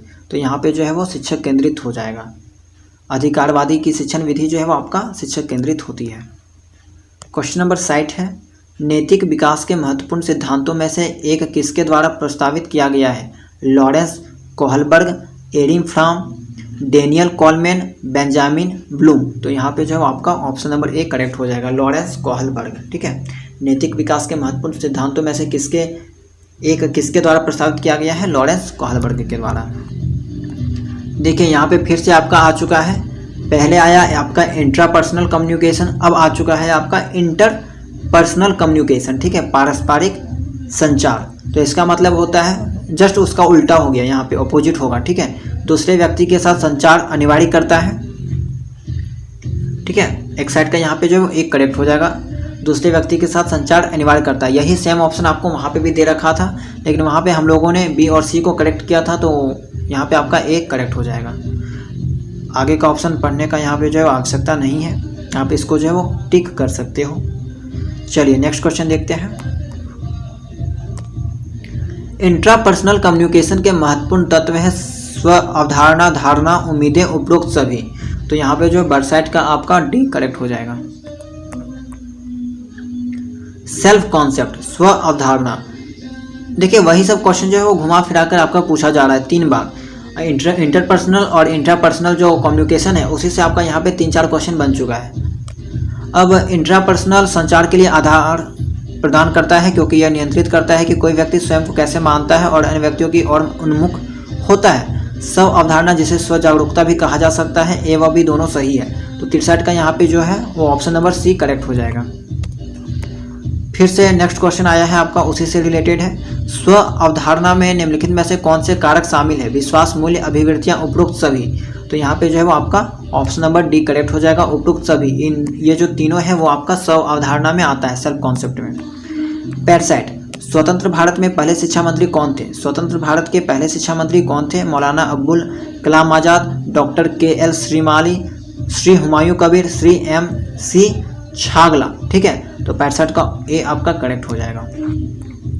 युवा किशोर अपने डैश को व्यक्त करने के लिए विद्रोह करते हैं, पर लगाए गए बाहरी अनुशासन, अपनी रचनात्मकता, स्वतंत्रता की अपनी इच्छा, अपने व्यक्तिगत अपर्याप्तता। तो यहाँ पे जो आपका ये हो जाएगा स्वतंत्रता की अपनी इच्छा, ठीक है। युवा किशोर जो है वो स्वतंत्रता की अपनी इच्छा को व्यक्त करने के लिए विद्रोह करते हैं। चलिए नेक्स्ट क्वेश्चन आपका है, थोड़ा सा यहाँ पे इसको जो है ब्लर कर दिया गया है, अच्छा से जो है इसका पिक नहीं आया है, ठीक है। तो हम यहाँ पे आपको बता देते हैं कि क्या क्वेश्चन है। डैश ने अभिनव परियोजना Lok Jumbish people's movement for education for all शुरू की, ठीक है। देखिए यहाँ पे एक जो है वो अभिनव परियोजना है, उसका नाम दे रखा है Lok Jumbish people's movement for education for all शुरू की। तो ये जो योजना है वो आपका कौन से स्टेट में शुरू किया गया है? ऑप्शन है बिहार, मध्य प्रदेश, राजस्थान, उत्तर प्रदेश। इन चारों में से कौन से स्टेट में इस योजना को जो है वो स्टार्ट किया गया है? योजना का नाम है Lok Jumbish people's movement for education for all, ठीक है। तो ये यहाँ पे जो है वो इसका राइट आंसर हो जाएगा option number C, Rajasthan. Question number 68, dash के लिए ब्लैक बोर्ड का उपयोग नहीं किया जा सकता। किसी पैराग्राफ में सुधार, सूचना के आधार पर रिपोर्ट बनाने, योजनाबद्ध आरेख दिखाने, तथ्यों के बीच संबंधों का सारांश। तो यहाँ पे सूचना के आधार पर रिपोर्ट बनाने की में जो है ब्लैक बोर्ड का उपयोग नहीं किया जा सकता। 69, पाठ्य पुस्तक का उद्देश्य डैश प्रदान करना है। ए ऑप्शन है कि एक शिक्षार्थी को पाठ्यक्रम पर आधारित शिक्षण सामग्री, शिक्षकों को शिक्षण का आधार बनाने के लिए एक सामग्री, परीक्षाओं के लिए आधार और विषय वस्तु बनाने वाली सामग्री, और शिक्षकों को पठन और संदर्भ सामग्री। तो यहाँ पे 69 का जो है वो आपका ए करेक्ट हो जाएगा, एक शिक्षार्थी को पाठ्यक्रम पर आधारित शिक्षण सामग्री। चलिए 70 और आखिरी प्रश्न है आपका टीचिंग एप्टीट्यूड का। 1813 के चार्टर अधिनियम का उद्देश्य डैश था। शिक्षा पर सरकार का नियंत्रण, अंग्रेजी शिक्षा को सामान्य बनाना, भारतीय जनता में शिक्षा का प्रचार प्रसार, और आखिरी जो ऑप्शन है वो है आपका दुनिया भर में शिक्षा का प्रसार करना। तो 1813 के चार्टर अधिनियम का उद्देश्य था भारतीय जनता में शिक्षा का प्रचार प्रसार करना। तो दोस्तों यहाँ पे हम लोगों ने टीचिंग एप्टीट्यूड के 40 क्वेश्चन को किया, जो कि आपका 2022 के एंट्रेंस एग्जाम में पूछा गया है। तो दोस्तों पहला जो क्वेश्चन है वो है आपका सॉल्व यूजिंग BODMAS रूल। ठीक है, तो आप सभी ने BODMAS के बारे में पहले से पढ़ रखा होगा कि किस तरह इस टाइप के क्वेश्चन को सॉल्व किया जाता है। बी का मतलब होता है ब्रैकेट, ओ का मतलब ऑफ, डी का मतलब डिवीजन, एम से मल्टीप्लिकेशन, ए से एडिशन और एस से सब्ट्रैक्शन। ठीक है, तो उसी के अकॉर्डिंग यहाँ पे आपको सॉल्व करना है। तो देखिए 19 में 3, पहले ब्रैकेट वाला हम लोग सॉल्व कर लेते हैं, तो आपका यहाँ पे हो जाएगा 16। ठीक है, उसके बाद क्या करना है, आप जैसे का तैसे जो है वो यहाँ पे उतार सकते हो। ठीक है, पूरा जो है वो आप यहाँ पे लिख लीजिएगा। ठीक है, 26। उसके बाद यहाँ पे आपका साइन पे ध्यान दीजिएगा, क्योंकि यहाँ पे प्लस वाला साइन और डिवीजन वाला साइन जो है वो लगभग एक जैसा दिखाई देता है। ठीक है, तो यहाँ पे आपका डिवीजन का साइन है दोस्तों 2 - 48, फिर आपका डिवीजन है और उसके बाद प्लस 108। ठीक है, तो इसे हम लोग सॉल्व कर लेते हैं। अब जितने भी डिवीजन वाले हैं उन्हें हम लोग एक बार सॉल्व कर लेते हैं। तो देखिए यहाँ पे डिवीजन है, यहाँ पे है, उसके बाद यहाँ पे है, सबको एक साथ हम लोग सॉल्व कर देते हैं। तो यहाँ पे आपका 4 आ जाएगा, प्लस यहाँ पे आपका 13 आ जाएगा यानी कि 13। उसके बाद यहाँ पे आप देख सकते हो माइनस हो जाएगा। उसके बाद यहाँ पे 48 को 2 से डिवाइड करेंगे तो यहाँ पे आपका 24, और उसके बाद प्लस का साइन 108। तो इन सभी को अब आपको सॉल्व कर लेना है। ठीक है, जैसे ही आप सॉल्व करोगे तो आपके यहाँ पे क्या आंसर आएगा। सबसे पहले देखिए 108 हो गया, और 108 और इन दोनों को जोड़ लेते हैं, तो 13 4 17, 17 और प्लस 108। ठीक है, तो यहाँ पे आप देख सकते हो 17 और 8 कितना होता है, 17 3 यहाँ पे 20 और 5 125। तो 125 में 24 अगर चल जाएगा तो 101, यानी कि आपका जो है वो ऑप्शन सी करेक्ट हो जाएगा। तो ये आपको समझ में आ गया होगा, आप लोग अपने तरीके से जो है वो सॉल्व कर सकते हो। ठीक है, चलिए नेक्स्ट क्वेश्चन आपका है सॉल्व यूजिंग BODMAS रूल। दूसरा क्वेश्चन भी आपका BODMAS के अकॉर्डिंग है, तो आप इसी के अकॉर्डिंग सॉल्व कर लीजिएगा। देखिए डिवीजन, डी का मतलब होता है, तो डिवीजन तो यहाँ पे आया कहीं नहीं है, तो एम से स्टार्ट करते हैं। 15 छक 90 हो जाएगा। उसके बाद एडिशन और सब्ट्रैक्शन, उसके बाद हम लोग एडिशन कर लेते हैं। ठीक है, तो यहाँ पे माइनस कर दीजिए, और -10 + 4 को अगर ऐड करेंगे दोस्तों तो यहाँ पे क्या हो जाएगा कि -6 हो जाएगा। उसी तरह -12 और -3 को ऐड करेंगे तो यहाँ पे -15 हो जाएगा। 90 माइनस उसके बाद 15 और 6 21, तो 90 में 21 को घटा देंगे तो देखिए 90 और 21। ठीक है, तो 10 में 1 9, और यहाँ पे आपका जो है वो हो जाएगा 8 में 2 गया 6, यानी कि 16। आपका जो है वो ऑप्शन नंबर भी करेक्ट हो जाएगा। ओके, चलिए नेक्स्ट क्वेश्चन है आपका find the missing figure in this series. ये आपका जो है वो नॉन वर्बल रीजनिंग से क्वेश्चन पूछा गया है। ठीक है, आपको यहाँ पे सीरीज चैप्टर है और नॉन वर्बल रीजनिंग से ये जो है प्रश्न उठाया गया है। तो आपको यहाँ पे देखना है कि इस जो मिसिंग प्लेस पे कौन सा है नंबर आएगा। तो यहाँ पे आप ध्यान से देखोगे तो यहाँ पे 1 लाइन का यूज किया गया है, फिर सेकेंड फिगर में आपका 3 लाइन का यूज किया गया है, फिर आपका 5 लाइन का यूज करके एक जो है वो बॉक्स बनाया गया है या फिर फिगर बनाया गया है, ऐसा आप समझ सकते हो। ठीक है, फर्स्ट में 1 लाइन का यूज किया गया, उसके बाद 3, उसके बाद 5। तो यहाँ पे आप देख सकते हो कि यहाँ पे खाली स्थान है। उसके बाद यहाँ पे आप देखोगे तो 9 फिगर का यूज किया गया है, 9 मतलब कि लाइन का यूज किया गया है। तो यहाँ पे क्या मिसिंग है अब आप समझ सकते हो। ऑड नंबर पे लिया गया है, यानी कि 1 से 3, 3 से 5, उसके बाद यहाँ पे आपका जाहिर सी बात है 7 आएगा। तो यहाँ पे से कोई एक ऐसा फिगर आपको देखना है जो कि 7 लाइन से बनाया गया है। तो यहाँ पे आपका जो है वो ऑप्शन नंबर डी करेक्ट हो जाएगा। ठीक है, चलिए नेक्स्ट क्वेश्चन देखते हैं। Find the next figure in the series. ठीक है, तो ये भी आपका सीरीज का क्वेश्चन है, नॉन वर्बल रीजनिंग से ये जो है क्वेश्चन पूछा गया है। ये सब चीज़ों के बारे में हम डिटेल से बात करेंगे जब रीजनिंग का क्लास लेंगे। ठीक है, तो देखिए इसको आप आसानी से सॉल्व कर सकते हो, आसान सा क्वेश्चन था जो एग्जाम में पूछा गया था। देखिए यहाँ पे आप ध्यान से देखोगे तो एक जो है वो सर्कल है, उसके अंदर भी एक छोटा सा सर्कल है और उसके अंदर जो है वो यहाँ पे 2 लाइन है। उसके बाद यहाँ पे आप देख सकते हो कि सभी में जो है वो सर्कल तो कॉमन है। ठीक है, 2-2 सर्कल मतलब कि कॉमन है, एक बीच वाला और एक बड़ा वाला। ठीक है, देखिए एक एस टाइप का है और एक नीचे जो है अंदर में। ओके, उसके बाद लाइन को आप देख सकते हो कि यहाँ पे 2 है, फिर 3 हो गया, फिर 5 हो गया, फिर यहाँ पे 7, उसी तरह यहाँ पे इंक्रीज होता जा रहा है। तो आप आसानी से फिगर से ही पता लगा सकते हो कि आगे चलकर कहीं ना कहीं आपका ये वाला ऑप्शन करेक्ट हो जाएगा, ऑप्शन नंबर सी। ठीक है, क्योंकि धीरे धीरे लाइन जो है वो यहाँ पे इंक्रीज होता जा रहा है, तो यहाँ पे आपका ऑप्शन नंबर सी हो जाएगा। चलिए क्वेश्चन नंबर 75 आपका है, find the next figure in the series. देखिए वैसे स्टूडेंट जो झारखंड बीएड एंट्रेंस एग्जाम की तैयारी कर रहे हैं, ठीक है, तो उनको ये भी यहाँ से पता चल जाएगा कि ज़्यादातर कौन कौन सा टॉपिक इंपॉर्टेंट है, किस टॉपिक से ज़्यादातर क्वेश्चन पूछा जाता है। जैसा कि अभी आपने देखा कि 2 क्वेश्चन आपका बोर्ड मास से पूछा गया, उसके बाद आपका नॉन वर्बल रीजनिंग से क्वेश्चन लगातार पूछा जा रहा है। तो यही सब चीज़ों पर आपको फोकस करना है। ठीक है, ज़्यादा क्वेश्चन जो है वो टफ एग्जाम में नहीं होता है, बस आपको थोड़ा सा अगर प्रैक्टिस कर लेते हो तो आप जो है वो अच्छा खासा मार्क्स स्कोर कर लोगे। ओके, तो चलिए 75 क्वेश्चन को देखते हैं, find the next figure in the series. तो आपको यहाँ पे एक छोटा सा चीज़ फोकस करना है कि देखिए पहला जो फिगर है उसमें एक छोटा सा ट्रायंगल है, इसमें भी ट्रायंगल है और इसमें भी ट्रायंगल है। ठीक है, तो देखिए इस 3 फिगर को अलग कर दीजिए और इस 3 फिगर को जो है वो अलग कर दीजिए। तो सबसे पहले यहाँ पे जो ट्रायंगल था वो लेफ्ट हैंड साइड था, उसके बाद यहाँ पे मिड में आ गया यानी कि बीचों बीच आ गया, उसके बाद यहाँ पे राइट साइड पे आ गया। ठीक है, उसी तरह आप एरो को देखोगे तो सबसे पहले क्या था कि लेफ्ट हैंड पे था, उसके बाद बीच में आया, उसके बाद यहाँ पे क्या आना चाहिए। तो इससे आप कंपेयर करके बता सकते हो कि यहाँ पे एरो जो है वो सबसे राइट हैंड साइड मतलब कि राइट साइड यहाँ पे जो है वो आना चाहिए। तो इन चारों फिगर में से, चारों ऑप्शन में से कौन वाला करेक्ट है आप करेक्ट कर सकते हो, ऑप्शन नंबर सी यहाँ पे जो है वो राइट है। तो इस तरह से भी आप इसका जो है वो आंसर कर सकते हो। ठीक है, चलिए नेक्स्ट क्वेश्चन देखते हैं। नेक्स्ट क्वेश्चन है, how many meaningful 3 letter English words can be formed by using letters A, E and T by using each letter only once in a word. यानी कि 3 लेटर यहाँ पे दिया गया है ए, ई, टी, और इन तीनों से, ठीक है, को इधर उधर पलट के आपको जो है वो कम से कम कितना यहाँ पे जो है वो मीनिंगफुल वर्ड्स बनेगा ये आपको बताना है। ठीक है, हाउ मेनी मीनिंगफुल 3 लेटर। ठीक है, तो ये आपको बताना है। तो आप यहाँ से बना सकते हो, जैसे कि एक आपका वर्ड बन जाएगा TEA यानी कि चाय। ठीक है, उसी तरह आप और एक वर्ड बना सकते हो EAT यानी कि इट मतलब खाना, ये भी आप बना सकते हो। इसके अलावा आपका यहाँ पे और एक वर्ड बन सकता है ATE।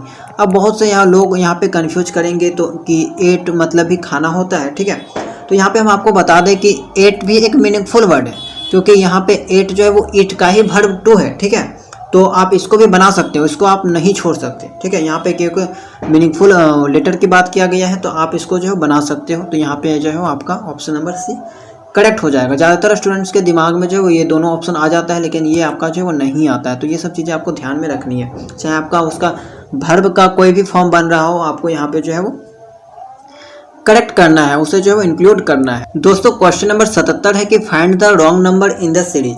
इस सीरीज में कौन सा रॉन्ग नंबर है ये आपको बताना है। तो इसके लिए सबसे पहले आपको इसके पैटर्न को समझना होगा कि किस पैटर्न पर ये जो है वो क्वेश्चन लिखा गया है। तो यहाँ पे अगर आप ध्यान से देखोगे तो देखिए धीरे धीरे संख्या जो है वो अचानक यहाँ पे इंक्रीज हो गई है। ठीक है, धीरे धीरे संख्या बढ़ रही थी और अचानक यहाँ पे देख सकते हो कि इंक्रीज हो गई है। तो जाहिर सी बात है, अगर संख्या यहाँ पे इंक्रीज हो रही है तो कहीं ना कहीं यहाँ पे मल्टीप्लिकेशन का यूज किया गया होगा। ये चीज़ आपको समझना होगा, और ये सब चीज़ें जैसे जैसे आप क्वेश्चन की प्रैक्टिस करोगे आपको जो है वो ये सब चीज़ें आसानी से समझ में आ जाएगी। तो देखिए 5 से 20 का कैसा कर सकते हैं कि 5 को अगर हम लोग 4 से गुना करेंगे तो यहाँ पे 20 आ जाएगा। ठीक है, 5 को अगर हम लोग 4 से गुना करेंगे तो 20 आ जाएगा। उसी तरह अगर हम लोग 20 में 4 जोड़ेंगे तो यहाँ पे 24 आ जाएगा। तो यहाँ पे देख सकते हो कि जिस संख्या से हम लोग गुना कर रहे हैं वही संख्या आगे चलकर उसको हम लोग जो है वो ऐड कर रहे हैं, जोड़ रहे हैं। उसी तरह 24 को अगर हम लोग 5 से गुना करेंगे तो 120, उसी तरह यहाँ पे 120 में 5 ऐड करेंगे तो यहाँ पे 125। तो यहाँ पे गुना 4 प्लस 4 गुना 5 प्लस 5, देख सकते हो जिस संख्या से गुना कर रहे हैं उसी को आगे चलकर जोड़ रहे हैं। तो चूंकि यहाँ पे कंटिन्यू आ रहा है 4 5, तो हो सकता है यहाँ पे 6 हम लोग करके देख लेते हैं कि 125 को अगर हम लोग 6 से गुना करते हैं तो क्या आता है। ठीक है, तो 125 को हम लोग क्या करते हैं 6 से गुना करके देख लेते हैं कि क्या आता है। ओके, तो 125 को 6 से गुना करेंगे तो 750 आएगा। ठीक है, 750। और ठीक उसी तरह अगर 750 आ गया, चूँकि हम लोग 6 से गुना कर रहे थे तो 6 से हम लोग को ऐड भी करना है, तो 750 में 756। तो देखिए लास्ट वाला भी आपका सही है, गलती कहाँ है 754 में। यहाँ पे आपका क्या आना चाहिए था 750 आपका यहाँ पे आना चाहिए था। तो ऑप्शन कौन वाला सही हो जाएगा, ऑप्शन नंबर बी यहाँ पे करेक्ट हो जाएगा। आई होप कि आप जो है वो ये चीज़ समझ गए होंगे। नेक्स्ट क्वेश्चन है, in a certain code if engineer is coded as NEIGENRE then how is the word mechanic coded. तो आपको ध्यान से बस समझना है कि यहाँ पे देखिए इंजीनियर जो शब्द है उसको आप सबसे पहले दो का पेयर बना लीजिए, ENGINEER। ठीक है, अब EN जो पेयर बनाए उसमें आपको जो है वो बस उल्टा कर देना है। यहाँ पे आप देख सकते हो कि कैसे बनाया गया है, N पहले E बाद में, सेकंड पेयर में I पहले G बाद में, थर्ड पेयर में आपका E पहले N बाद में, फोर्थ पेयर जो आपका बना उसमें R पहले और E बाद में। तो आपका कुछ इस तरह जो है वो वर्ड बनाया गया है, यानी कि पहले उसका जो है वो पेयर बना लीजिए, जोड़ा बना लीजिए, उसके बाद उसको जो है वो एक्सचेंज कर दीजिए उसका जगह। जैसे कि मैकेनिक का अगर हम बात कर लेते हैं तो ME एक पेयर हो गया, CH एक पेयर, उसके बाद AN और IC, यानी कि 4 पेयर बना, तो ME का EM। तो आप देख सकते हो कि कौन सा ऑप्शन जो है वो यहाँ पे EM से स्टार्ट है। तो डायरेक्ट जो है वो आप ऐसे भी यहाँ पे करेक्ट कर सकते हो, या फिर सब कुछ जो है वो टोटली चेक करके यहाँ पे टिक कर सकते हो। तो यही आपका यहाँ पे जो है वो आंसर हो जाएगा। 79 का क्वेश्चन देखिए, 79 का जो क्वेश्चन है ये भी आपका सीरीज का क्वेश्चन है। ठीक है, कंटिन्यूअस पैटर्न सीरीज, ये एक टाइप है जो आपको यहाँ पे सीरीज में पढ़ना होता है। तो यहाँ पे जो क्वेश्चन दिया गया है ये आपका सिंपल सीरीज नहीं है, थोड़ा सा यहाँ पे जो है वो इस क्वेश्चन का टफनेस बढ़ाया गया है। ठीक है, ज़्यादातर टफ भी नहीं कह सकते हैं, एक मीडियम लेवल का क्वेश्चन है। अगर आपने सीरीज चैप्टर को पढ़ा होगा तो आपने जो है इस कॉन्सेप्ट को, इस पैटर्न को भी ज़रूर पढ़ा होगा। देखिए सबसे पहले इस टाइप के क्वेश्चन को सॉल्व करने के लिए क्या करना होता है कि आपको यहाँ पे जो है वो पेयर बनाना पड़ता है। सबसे पहले आप काउंट कर लीजिए दोनों मिला के, यानी कि कितना संख्या आपका यहाँ पे दे रखा है, जिसमें फिल करना है वो भी आपका काउंट करना है, और जो दे रखा है उसे भी यहाँ पे जो है आपको काउंट करना है। तो देखिए यहाँ पे हम लोग देखते हैं हिंदी वाला में यहाँ पे खाली है। ठीक है, तो देखिए PQRS यानी कि 4 5 6 7 8 9 10 11 12 13 14 15 16 17 18 19 20, यानी कि 20 जो है वो यहाँ पे लेटर आएगा। ठीक है, आया है। अब 20 अगर आया है तो जितना मतलब कि कम पॉसिबल होगा, ठीक है, उसमें आपको पेयर बनाना है। 20 है तो हम एक पेयर बना सकते हैं 5 5 पे या फिर 4 4 पे, तो हम लोग कम वाला बनाएंगे, 4 4 वाला पेयर बना लेंगे। राइट, तो PQRS यहाँ पे हम लोग एक स्लैश दे देते हैं, सेपरेट इसे कर देते हैं। उसके बाद यहाँ पे 4 पेयर थोड़ा अच्छा से कर लेते हैं ताकि आपको जो समझ में आए। ओके, चलिए इसको जो है वो थोड़ा सा स्मॉल किया जाता है।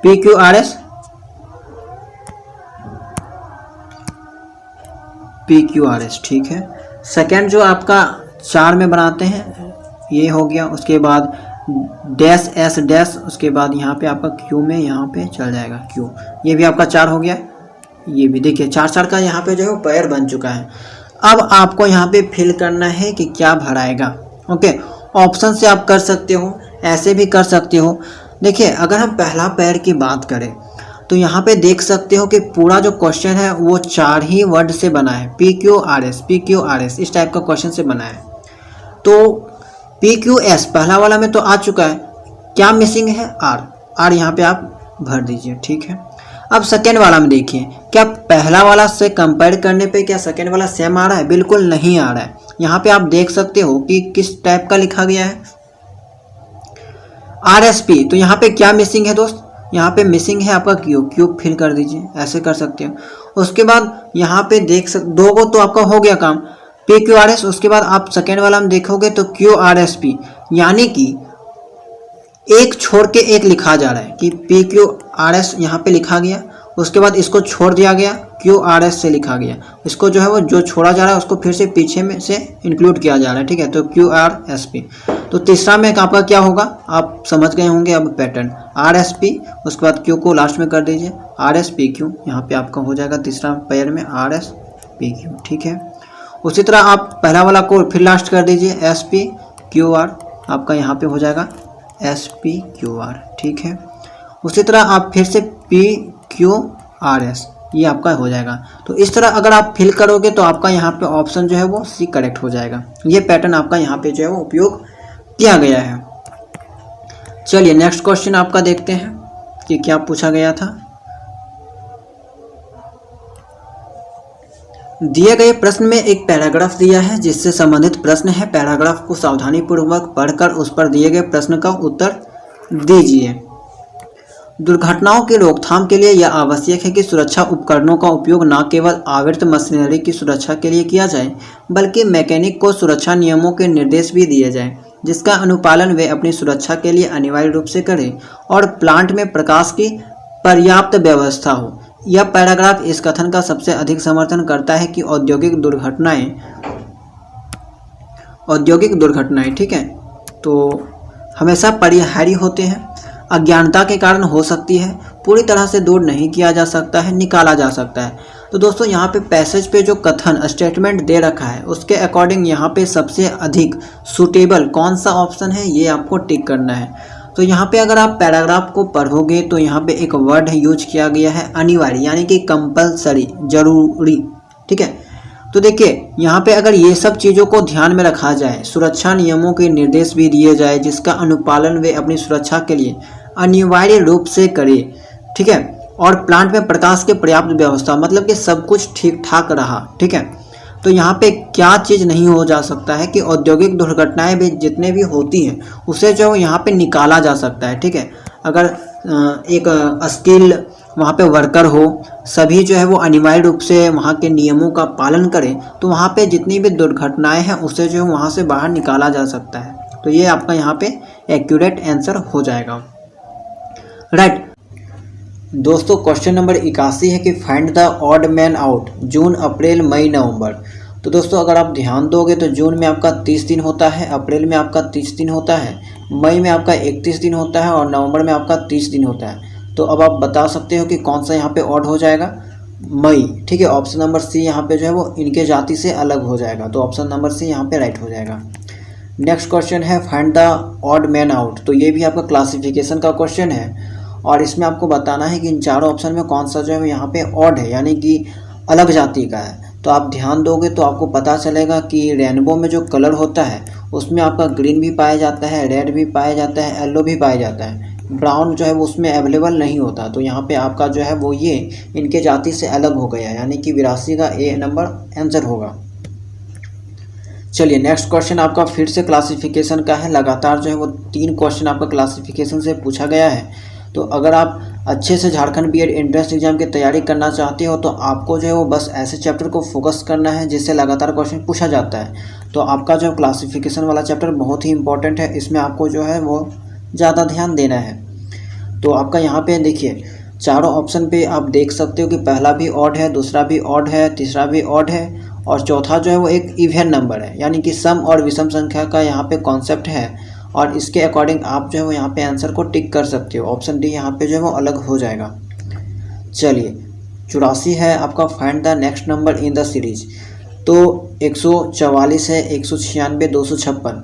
तो देखिए यहाँ पे अगर आप पढ़ते हुए आपको मालूम हो जाएगा कि 144 जो है वो 12 का स्क्वायर हो जाता है, 196 आपका 14 का स्क्वायर हो जाता है, 256 16 का स्क्वायर है, फिर 324 18 का स्क्वायर है, 420 का स्क्वायर है, यानी कि दो संख्या यहाँ पे जो है बढ़ती हुई जा रही है। 12 के बाद 14, फिर 16, फिर 18, फिर यहाँ पे आपका हो गया 20, उसके बाद यहाँ पे 22 का स्क्वायर 484। तो कहीं ना कहीं आगे वाले जो यहाँ पे ब्लैंक दे रखा है उसमें आपका हो जाएगा 24 का स्क्वायर। तो 24 का स्क्वायर आप देख सकते हो 576 होता है। ऑप्शन नंबर बी यहाँ पे दे रखा है तो ये आपका करेक्ट हो जाएगा, ठीक है। 84 का option number B. Next question find the next number in the series. 27, 125, 343, 729। तो यहाँ पे भी जो है वो स्क्वायर वाला कॉन्सेप्ट दिख रहा है। तो यहाँ पे आप ध्यान अगर दोगे तो यहाँ पे स्क्वायर ना नहीं है, बल्कि जो है वो यहाँ पे आप क्यूब वाला कॉन्सेप्ट लगा सकते हो कि 27 है तो यानी कि 27 यहाँ पे 3 का क्यूब हो गया, 25 5 का क्यूब हो गया, 343 7 का क्यूब हो गया, 729 9 का क्यूब हो गया। तो कहीं ना कहीं आगे चलकर आप देख सकते हो कि 3 से 2, फिर 5 से 2, 7 से 9, यानी कि 2 का यहाँ पे डिफरेंस है। तो आगे चलकर 11 का क्यूब होगा और 11 का क्यूब क्या हो जाएगा आपका 13 31। ऑप्शन नंबर सी जो है वो यहाँ पे करेक्ट हो जाएगा। ठीक है, तो आप जो है वो ऐसे पता लगा सकते हो। चलिए नेक्स्ट क्वेश्चन देखते हैं। क्वेश्चन नंबर 86 है, find the missing letter in the series FQSJTP। तो दोस्तों इसके लिए आपको जो है अल्फ़ाबेट का नंबरिंग पता होना चाहिए कि कौन सा अल्फ़ाबेट जो है वो कौन सा नंबर में आता है, राइट। तो सबसे पहले हम लोग यहाँ पे सबको नंबर देते हैं, उसके बाद पता चलेगा कि कौन सा जो है वो राइट आंसर होगा। तो देखिए यहाँ पे F जो है वो 6 नंबर पे आता है, Q और S आपका जो है वो 19 नंबर पे आता है। Q कितने नंबर पे आता है तो एक ट्रिक्स हम आपको बताते हैं, E-J-O-T, ठीक है, E 5, J 10, O 15, 20 और 25। तो ये छोटा ट्रिक्स है, आपको जो है वो आसानी होगी। Q का आपको नंबर बताना है, तो Q का कितना पे आता है कि OMNOPQ, ठीक है, PQ। O के बाद आपका P आता है, उसके बाद Q आता है, यानी कि 15, 16, 17। तो आपका 17 नंबर पे जो है वो Q आ गया। तो इस तरह से आप नंबरिंग कर सकते हो। नंबरिंग में अगर आपका मिस्टेक हो जाता है तो सारा क्वेश्चन जो है वो आपका मिस्टेक हो जाएगा। तो यहाँ पे सीधा सीधी हम लोग करके देखते हैं। F आपका 6 पे आ गया, J आपका 10 पे आ गया, N आपका 14, R आपका 18। उसके बाद आपका यहाँ पे क्या आना चाहिए, तो देखिए 6 से अगर 6 में 4 ऐड करेंगे तो 10, 10 में 4 14 और 14 में 4 18, ठीक है। यानी कि पहला जो लेटर है उसमें आपका 4 का एडिशन है। तो 18 में अगर हम लोग 4 जोड़ेंगे तो यहाँ पे क्या हो जाएगा 22। 22 में कौन सा लेटर आता है भी। तो यहाँ पे सबसे पहले आपको तो पता चल गया कि जो पहला लेटर है वो आपका भी से स्टार्ट होगा, यानी कि ये दोनों ऑप्शन जो है वो आपका यहाँ पे गलत हो चुका है। अब इन दोनों में से क्या आंसर आएगा ये आपको बताना। तो एक वाला हम लोग लास्ट वाला चेक कर लेते हैं। S 19 में आता है, P आपका 16 में आता है, ठीक है, M 13 में आता है, J 10 में आता है। तो देखिए 3 का यहाँ पे जो है वो डिक्रीमेंट किया जा रहा है, यानी कि 19 में 3 घटाएंगे 16, 16 में 3 13, 13 में 3 10। तो 10 में 3 कहीं ना कहीं घटा देंगे तो यहाँ पे 7 आएगा, और 7 में हमारा जो है वो आपका F 6 में G आता है। तो यहाँ पे B जो है वो करेक्ट हो जाएगा। फर्स्ट लेटर हम लोग चेक कर लिए, लास्ट वाला चेक कर लिए, तो इस टाइप का एक ही ऑप्शन बच रहा है, तो ये हमारा जो है वो करेक्ट हो जाएगा। आपको सारा कुछ चेक करने का ज़रूरत नहीं है, इससे आपका जो है वो टाइम बच जाएगा। चलिए नेक्स्ट क्वेश्चन है, brain is related to think in the same way as medicine is related to doctor, think, cure, patient. तो यहाँ पे आपका जो है वो क्योर राइट आंसर हो जाएगा। देखिए यहाँ पे वर्किंग का बात किया गया है कि ब्रेन का वर्क क्या है, सोचना, ठीक है, थिंक करना। उसी तरह मेडिसिन का वर्क क्या है, उपचार करना। तो ये हमारा जो है वो राइट आंसर हो जाएगा। कंप्लीट द सीरीज, यानी कि 88 का यहाँ पे आपका जो है वो क्या आंसर आएगा ये आपको बताना है। तो देखिए यहाँ पे आप देखोगे तो के का नंबरिंग जो होता है वो आपका 11 होता है, और इसी 11 को जो है वो यहाँ पे इसके अगल बगल लिखा गया है, यानी कि के है 11 इसका होता है तो 1 और 1 इस टाइप का लिखा गया है। एल का 12 होता है तो 12 को यहीं पे लिखा गया है। उसी तरह एन का 14 होता है, क्यू का 17 होता है, ठीक है। तो यहाँ पे कौन सा लेटर आएगा ये आपको बताना है। तो आप डायरेक्ट ऑप्शन से भी करेक्ट कर सकते हो कि कौन सा यहाँ पे आना चाहिए। तो देखिए एक्स, अगर हम लोग एक्स का देखें तो एक्स जो है वो आपका 24 पे नहीं आता है, ठीक है। एक्स जो है वो आपका 24 पे आता है, एक्स वाई जेड। तो लेकिन यहाँ पे हम लोग चेक कर लेते हैं सबसे पहले कि क्यू के बाद जो है वो कौन सा बीच वाला, अगर हम लोग चेक कर लिए कि बीच में जो अल्फ़ाबेट दे रखा है वो, तब हम लोग जो है ऑप्शन से टिक कर सकते हैं। तो एक बार हम लोग देख लेते हैं। के आपका L 11, 12, 14 और यहाँ पे Q जो है वो आपका 17। तो 1 बढ़ाया गया, फिर 2 बढ़ाया गया, फिर आपका 3 बढ़ाया गया, उसके बाद यहाँ पे 4 इंक्रीज करके देखते हैं। 17 में अगर 4 हम लोग बढ़ा देते हैं तो 21 आएगा, 21, ठीक है। अब 21 हम लोग आ गया, 21 में कौन सा लेटर आता है, तो यू आता है, तो यहाँ पे आपका जो है ऑप्शन नंबर सी करेक्ट हो जाएगा, ठीक है। 88 का ऑप्शन नंबर सी। समझ गए होंगे इस क्वेश्चन को कि क्या किया गया है, कि देखिए 11 है, 12 है, 14 है और यहाँ पे 17 है, यानी कि यहाँ से इसमें आया हमारा एक ऐड करने पे, उसके बाद यहाँ पे हम लोग 2 ऐड किए, फिर 3 ऐड किए, तो आगे चलकर आपका जो है 4 ऐड होगा। तो इस तरह यहाँ पे जो है वो इसका आंसर लिया गया है। नेक्स्ट क्वेश्चन, क्वेश्चन नंबर 89 है आपका। Complete the series, same type का क्वेश्चन है। 2F3 3L4। तो हम लोग सबसे पहले अल्फ़ाबेट वाला पहचान लेते हैं, ठीक है। देखिए 2 3 3 4 4 5 5 6, तो यहाँ से 6 और 7 तो होगा, ये आपको पता चल गया, लेकिन बीच वाला हम लोग को पता करना है। तो F जो है वो आपका 6 में आता है। L आपका यहाँ पे जो है वो आपका हो सकता है कि देखिए स्टिक से हम लोग पता कर सकते हैं, अगर आपको याद नहीं है तो J 10 में आता है। KL यानी कि 12, L आपका जो है वो 12 में आ गया।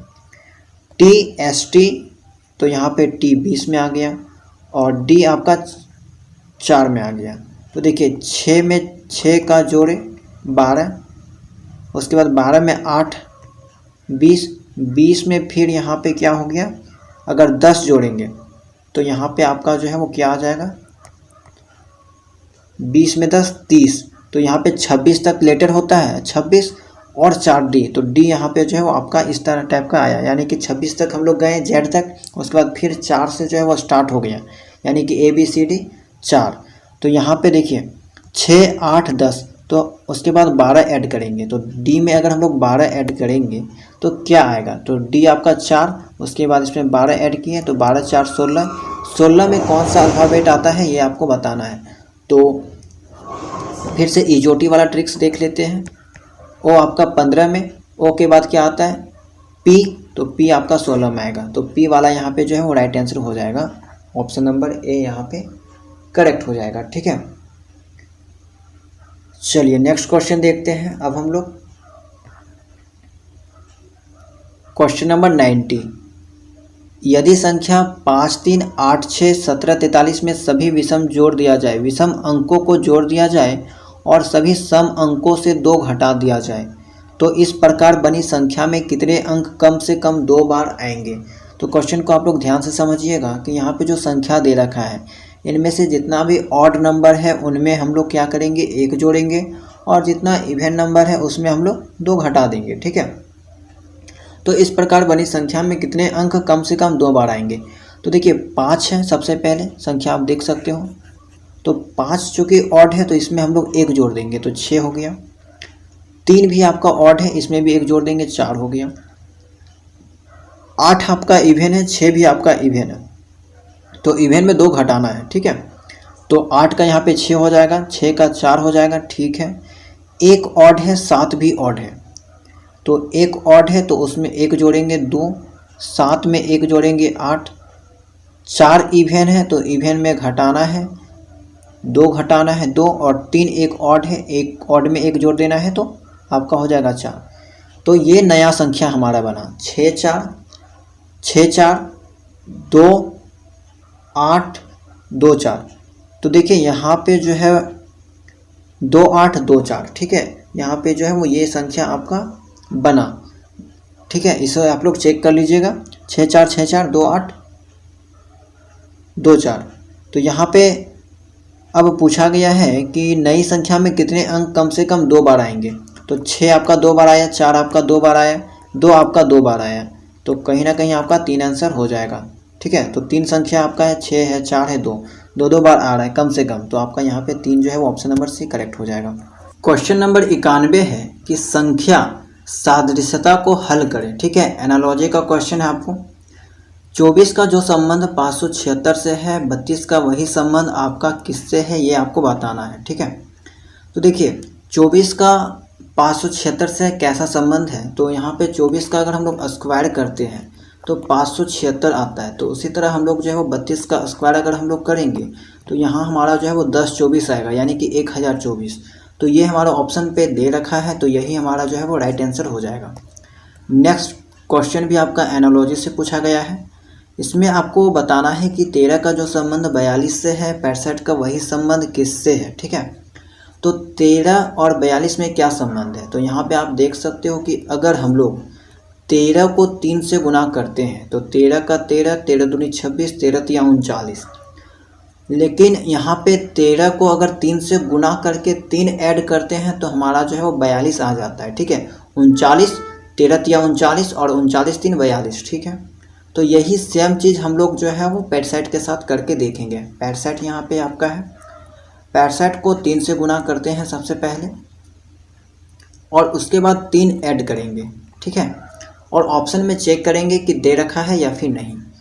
तो 65 को अगर हम लोग 3 से गुना करेंगे तो यहाँ पे जो है वो आपका देखिए क्या आ जाएगा, 195। ठीक है, 195। 65 को अगर 3 से गुना करेंगे तो हमारा जो है 5 तिया 15 और 6 तिया 18 और 1 19 यानी कि 195।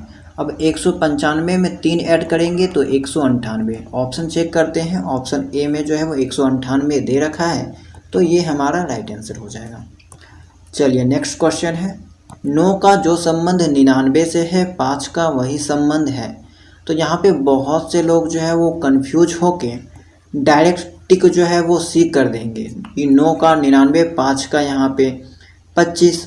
तो ये आपका जो है वो गलत है। यहाँ पे आपका जो है एक पैटर्न, एक कॉन्सेप्ट लगा है। ठीक है, 9 को 99 कैसे लिख सकते हैं। ठीक है, 9 का उपयोग करके 99 लिखना है, तो थोड़ा सा आपको इसमें ध्यान देना होगा कि 9 को अगर हम लोग 9 से गुना करते हैं तो 9 9 81 हो जाता है, और अगर हम लोग इसमें 81 में फिर से 18 अगर ऐड करते हैं तो हमारा 99 आएगा। तो 18 को हम लोग क्या करते हैं कि फिर से 9 × 2 में लिख लेते हैं। ठीक है, 9 का उपयोग करना था तो चलिए ऐसा किया जा सकता है। अब यहाँ पे देखिएगा आप कि 9 9 81 प्लस 18, तो यहाँ पे 81 प्लस 18 99 हो गया। तो इसी तरह से 5 का भी हम लोग करके देखते हैं और ऑप्शन चेक करेंगे कि ऑप्शन में दे रखा है या फिर नहीं।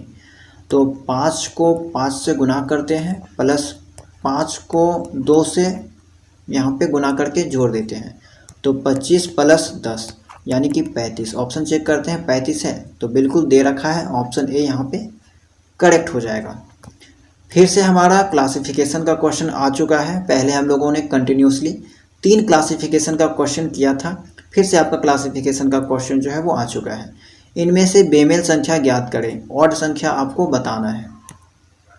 तो नंबर देखते ही आपको पता चल जाएगा कि 25, 27, 33 और 23, इन चारों में 23 जो है वो अलग है। ये जो है वो आपका अभाज्य संख्या है 23। ठीक है, प्राइम नंबर है। बाकी यहाँ पे जितने भी संख्या है सबका फैक्टर होगा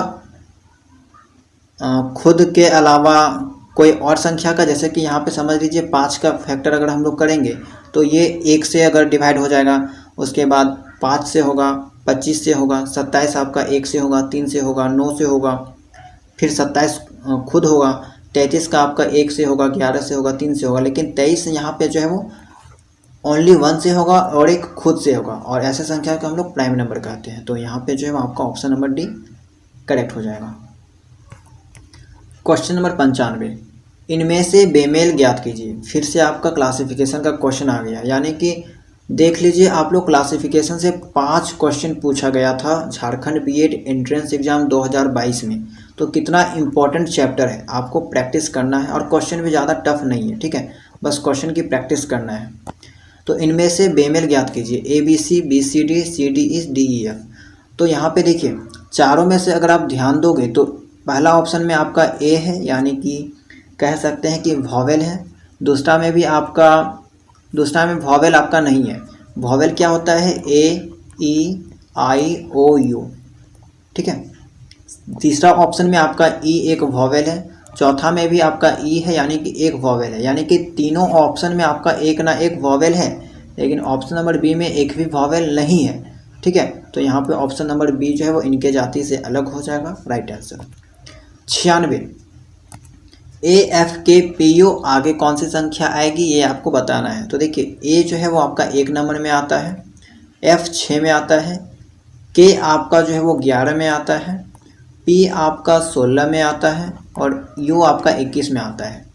आगे कौन सी संख्या आएगी? तो देखिए 1 से 6 यानी कि +5, 6 से 11 +5, 11 से 16 +5, 16 से 21 कैसे गया? +5। ठीक है, यानी कि सब में जो है वो 5-5 का एडिशन किया गया है। ओके, तो अगर 21 में भी अगर हम लोग 5 जोड़ेंगे तो 21 5 26, 26 का आपका जेड आता है, 26 में आपका जेड आएगा, तो ऑप्शन नंबर डी करेक्ट हो जाएगा। चलिए 97 नंबर का क्वेश्चन है, दी गई अक्षर श्रृंखला को पूरा कीजिए ABDH। उसके बाद यहाँ पे क्या आएगा ये आपको बताना है। तो A आपका 1 में, B आपका 2, D आपका 4, H आपका 8 में आता है और इसके बाद यहाँ पे जो है वो खाली दे रखा है। F आपका जो है वो बाद में हम लोग देखेंगे कि F कितना में आता है। तो देखिए यहाँ पे पहले 4 से आप कॉन्सेप्ट या फिर पैटर्न को पता लगा सकते हो कि 1 है, फिर 2 है, फिर 2 का 2 गुना 4, 4 का 2 गुना 8, तो 8 का 2 गुना यहाँ पे 16 हम लोग करके देखते हैं। ठीक है, आगे वाला F को हम लोग चेक कर लेंगे। तो 16 में आपका क्या आता है? P आता है। ठीक है, अब अगर 16 का यहाँ पे 2 गुना फिर 32 आएगा, F वाला हम लोग चेक कर रहे हैं। ठीक है, तो 32, तो 16 और 10 26, 26 और 26 में अगर आगे 6 जोड़ देंगे तो हमारा 32 आएगा। तो आगे चलकर आपका फिर से A स्टार्ट हो जाएगा, तो उसमें आपका 6 जो है वो लेना पड़ेगा। तो 6 में आपका जो है वो F आता है, तो यानी कि ये आपका सही हो जाएगा। 16 यहाँ पे आना चाहिए, खाली जहाँ दे रखा है वहाँ पे, और 16 में आपका P आता है, तो ऑप्शन नंबर A करेक्ट हो जाएगा। चलिए क्वेश्चन नंबर 98 है, दी गई श्रृंखला को पूरा कीजिए शतावरी, चुकंदर, खुबानी, गाजर, अंगूर, खजूर, सेव, मूली, केला। यानी कि चारों ऑप्शन में बताना है। तो यहाँ पे आपका ऑप्शन A करेक्ट हो जाएगा, खजूर। खजूर भी जो है वो इन्हीं के जाति का एक फल है। ठीक है, क्वेश्चन नंबर 99 है कि दी गई श्रृंखला को पूरा कीजिए। तो यहाँ पे आप ध्यान से देखिएगा कि जैसे कि AEIO है। ठीक है, उसके बाद सेकेंड में EIOU है। तो यहाँ पे आप ध्यान से देखोगे तो ये जो 3 लास्ट का जो 3 लेटर है उसको सेकेंड वाला का फर्स्ट 3 लेटर में लिख दिया गया है। ठीक है, तीनों उठा के आपका जो है वो सेकेंड में पहले लिखा गया है। उसी तरह आप देखोगे कि सेकेंड का जो लास्ट का 3 लेटर है उसको आगे चलकर पहले लिखा गया है। उसी तरह तीसरा ऑप्शन में भी आपका है, लास्ट का जो 3 लेटर है इसमें पहले लिखा गया है। तो आगे भी चलकर कहीं ना कहीं यही चीज़ किया जाएगा कि इसका जो है वो लास्ट का 3 लेटर जो है वो UAE पहले लिखा जाएगा। तो कौन सा ऑप्शन में ऐसा है? आपका ऑप्शन नंबर C में, तो ये आपका करेक्ट हो जाएगा। चलिए नेक्स्ट क्वेश्चन, बोडमास नियम का प्रयोग करते हुए हल करें। तो पहले भी बोडमास का क्वेश्चन आ चुका है, इसे हम लोग सॉल्व करते हैं। सबसे पहले डिवीजन आता है आपका, तो 256 को 16 से अगर डिवाइड करेंगे तो यहाँ पे हमारा 16 आ जाएगा। यहाँ पे हम लोग सॉल्व करते हैं 16, उसके बाद प्लस का साइन है। 49 और 7 को अगर डिवाइड करेंगे तो यहाँ पे आपका 7 आ जाएगा, फिर माइनस। उसी तरह 5 और 125 है तो यहाँ पे 25 आ जाएगा, इंटू 2 प्लस 289 और 17, तो इनको सॉल्व करेंगे तो यहाँ पे हमारा 17 आ जाएगा। अब इसको हम लोग सॉल्व करते हैं। ठीक है, 16 प्लस 7 यहाँ पे आपका जो है वो 16 4 20, 3 23, 50 17। ठीक है, आप लोग स्टेप बाय स्टेप सॉल्व कर सकते हो। हम यहाँ पे जो है वो आपको सीधा सीधी बता दे रहे हैं कि क्या आंसर आएगा।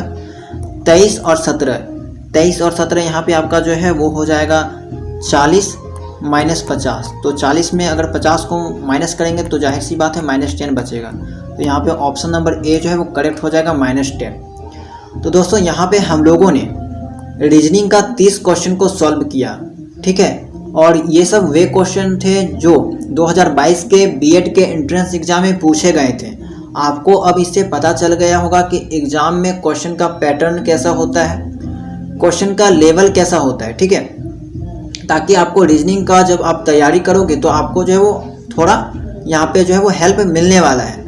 आपने जैसा कि देखा कि बोर्डमास से जो है वो यहाँ पे 3-4 क्वेश्चन पूछा गया है, सीरीज से लगातार आपका 3-4 क्वेश्चन पूछा गया है, उसके अलावा क्लासिफिकेशन से 5-6 क्वेश्चन पूछा गया है। तो अगर आप कम टाइम पे ठीक है, अच्छा मार्क्स स्कोर करना चाहते हो तो आपको जो इम्पोर्टेंट चैप्टर पे ज़्यादा फोकस करना है। लाइक आपका सीरीज हो गया, एनालॉजी हो गया, क्लासिफिकेशन हो गया, बोर्ड मास हो गया, क्योंकि यही सब चैप्टर से ज़्यादातर जो है वो आपके एग्जाम में क्वेश्चन पूछा जाता है। इसके अलावा आउटर कोई भी बाहर चैप्टर आप लोग ज़्यादा ध्यान से नहीं पढ़ोगे। ठीक है, आपको बस अच्छा मार्क्स से पास करना है। गवर्नमेंट कॉलेज अगर चाहिए आपको तो आप जो है वो इतना ही करके गवर्नमेंट कॉलेज ले सकते हो। तो आई होप कि आपको जो वीडियो पसंद आया होगा, सारी क्वेश्चन का आंसर जो है वो समझ में आया होगा। अगर किसी भी प्रश्न का जो है वो यहाँ पे आपको आंसर समझ में नहीं आया होगा तो कमेंट सेक्शन में पूछ सकते हैं, या फिर हमारे टेलीग्राम चैनल में जो है वो ज्वाइन हो सकते हैं, क्योंकि वहाँ पे बहुत सारे लोग ज्वाइन हुए हैं और जिनका भी जो भी डाउट है वे लोग वहाँ पे जो पूछते हैं। हम कोशिश करेंगे उसका आंसर आपको जो है देने का। तो आप लोग ज्वाइन हो जाइएगा, उसका लिंक आपको डिस्क्रिप्शन बॉक्स में मिल जाएगा। और अगर आप इस चैनल में नए होंगे तो चैनल को सब्सक्राइब कर दीजिएगा। ठीक है।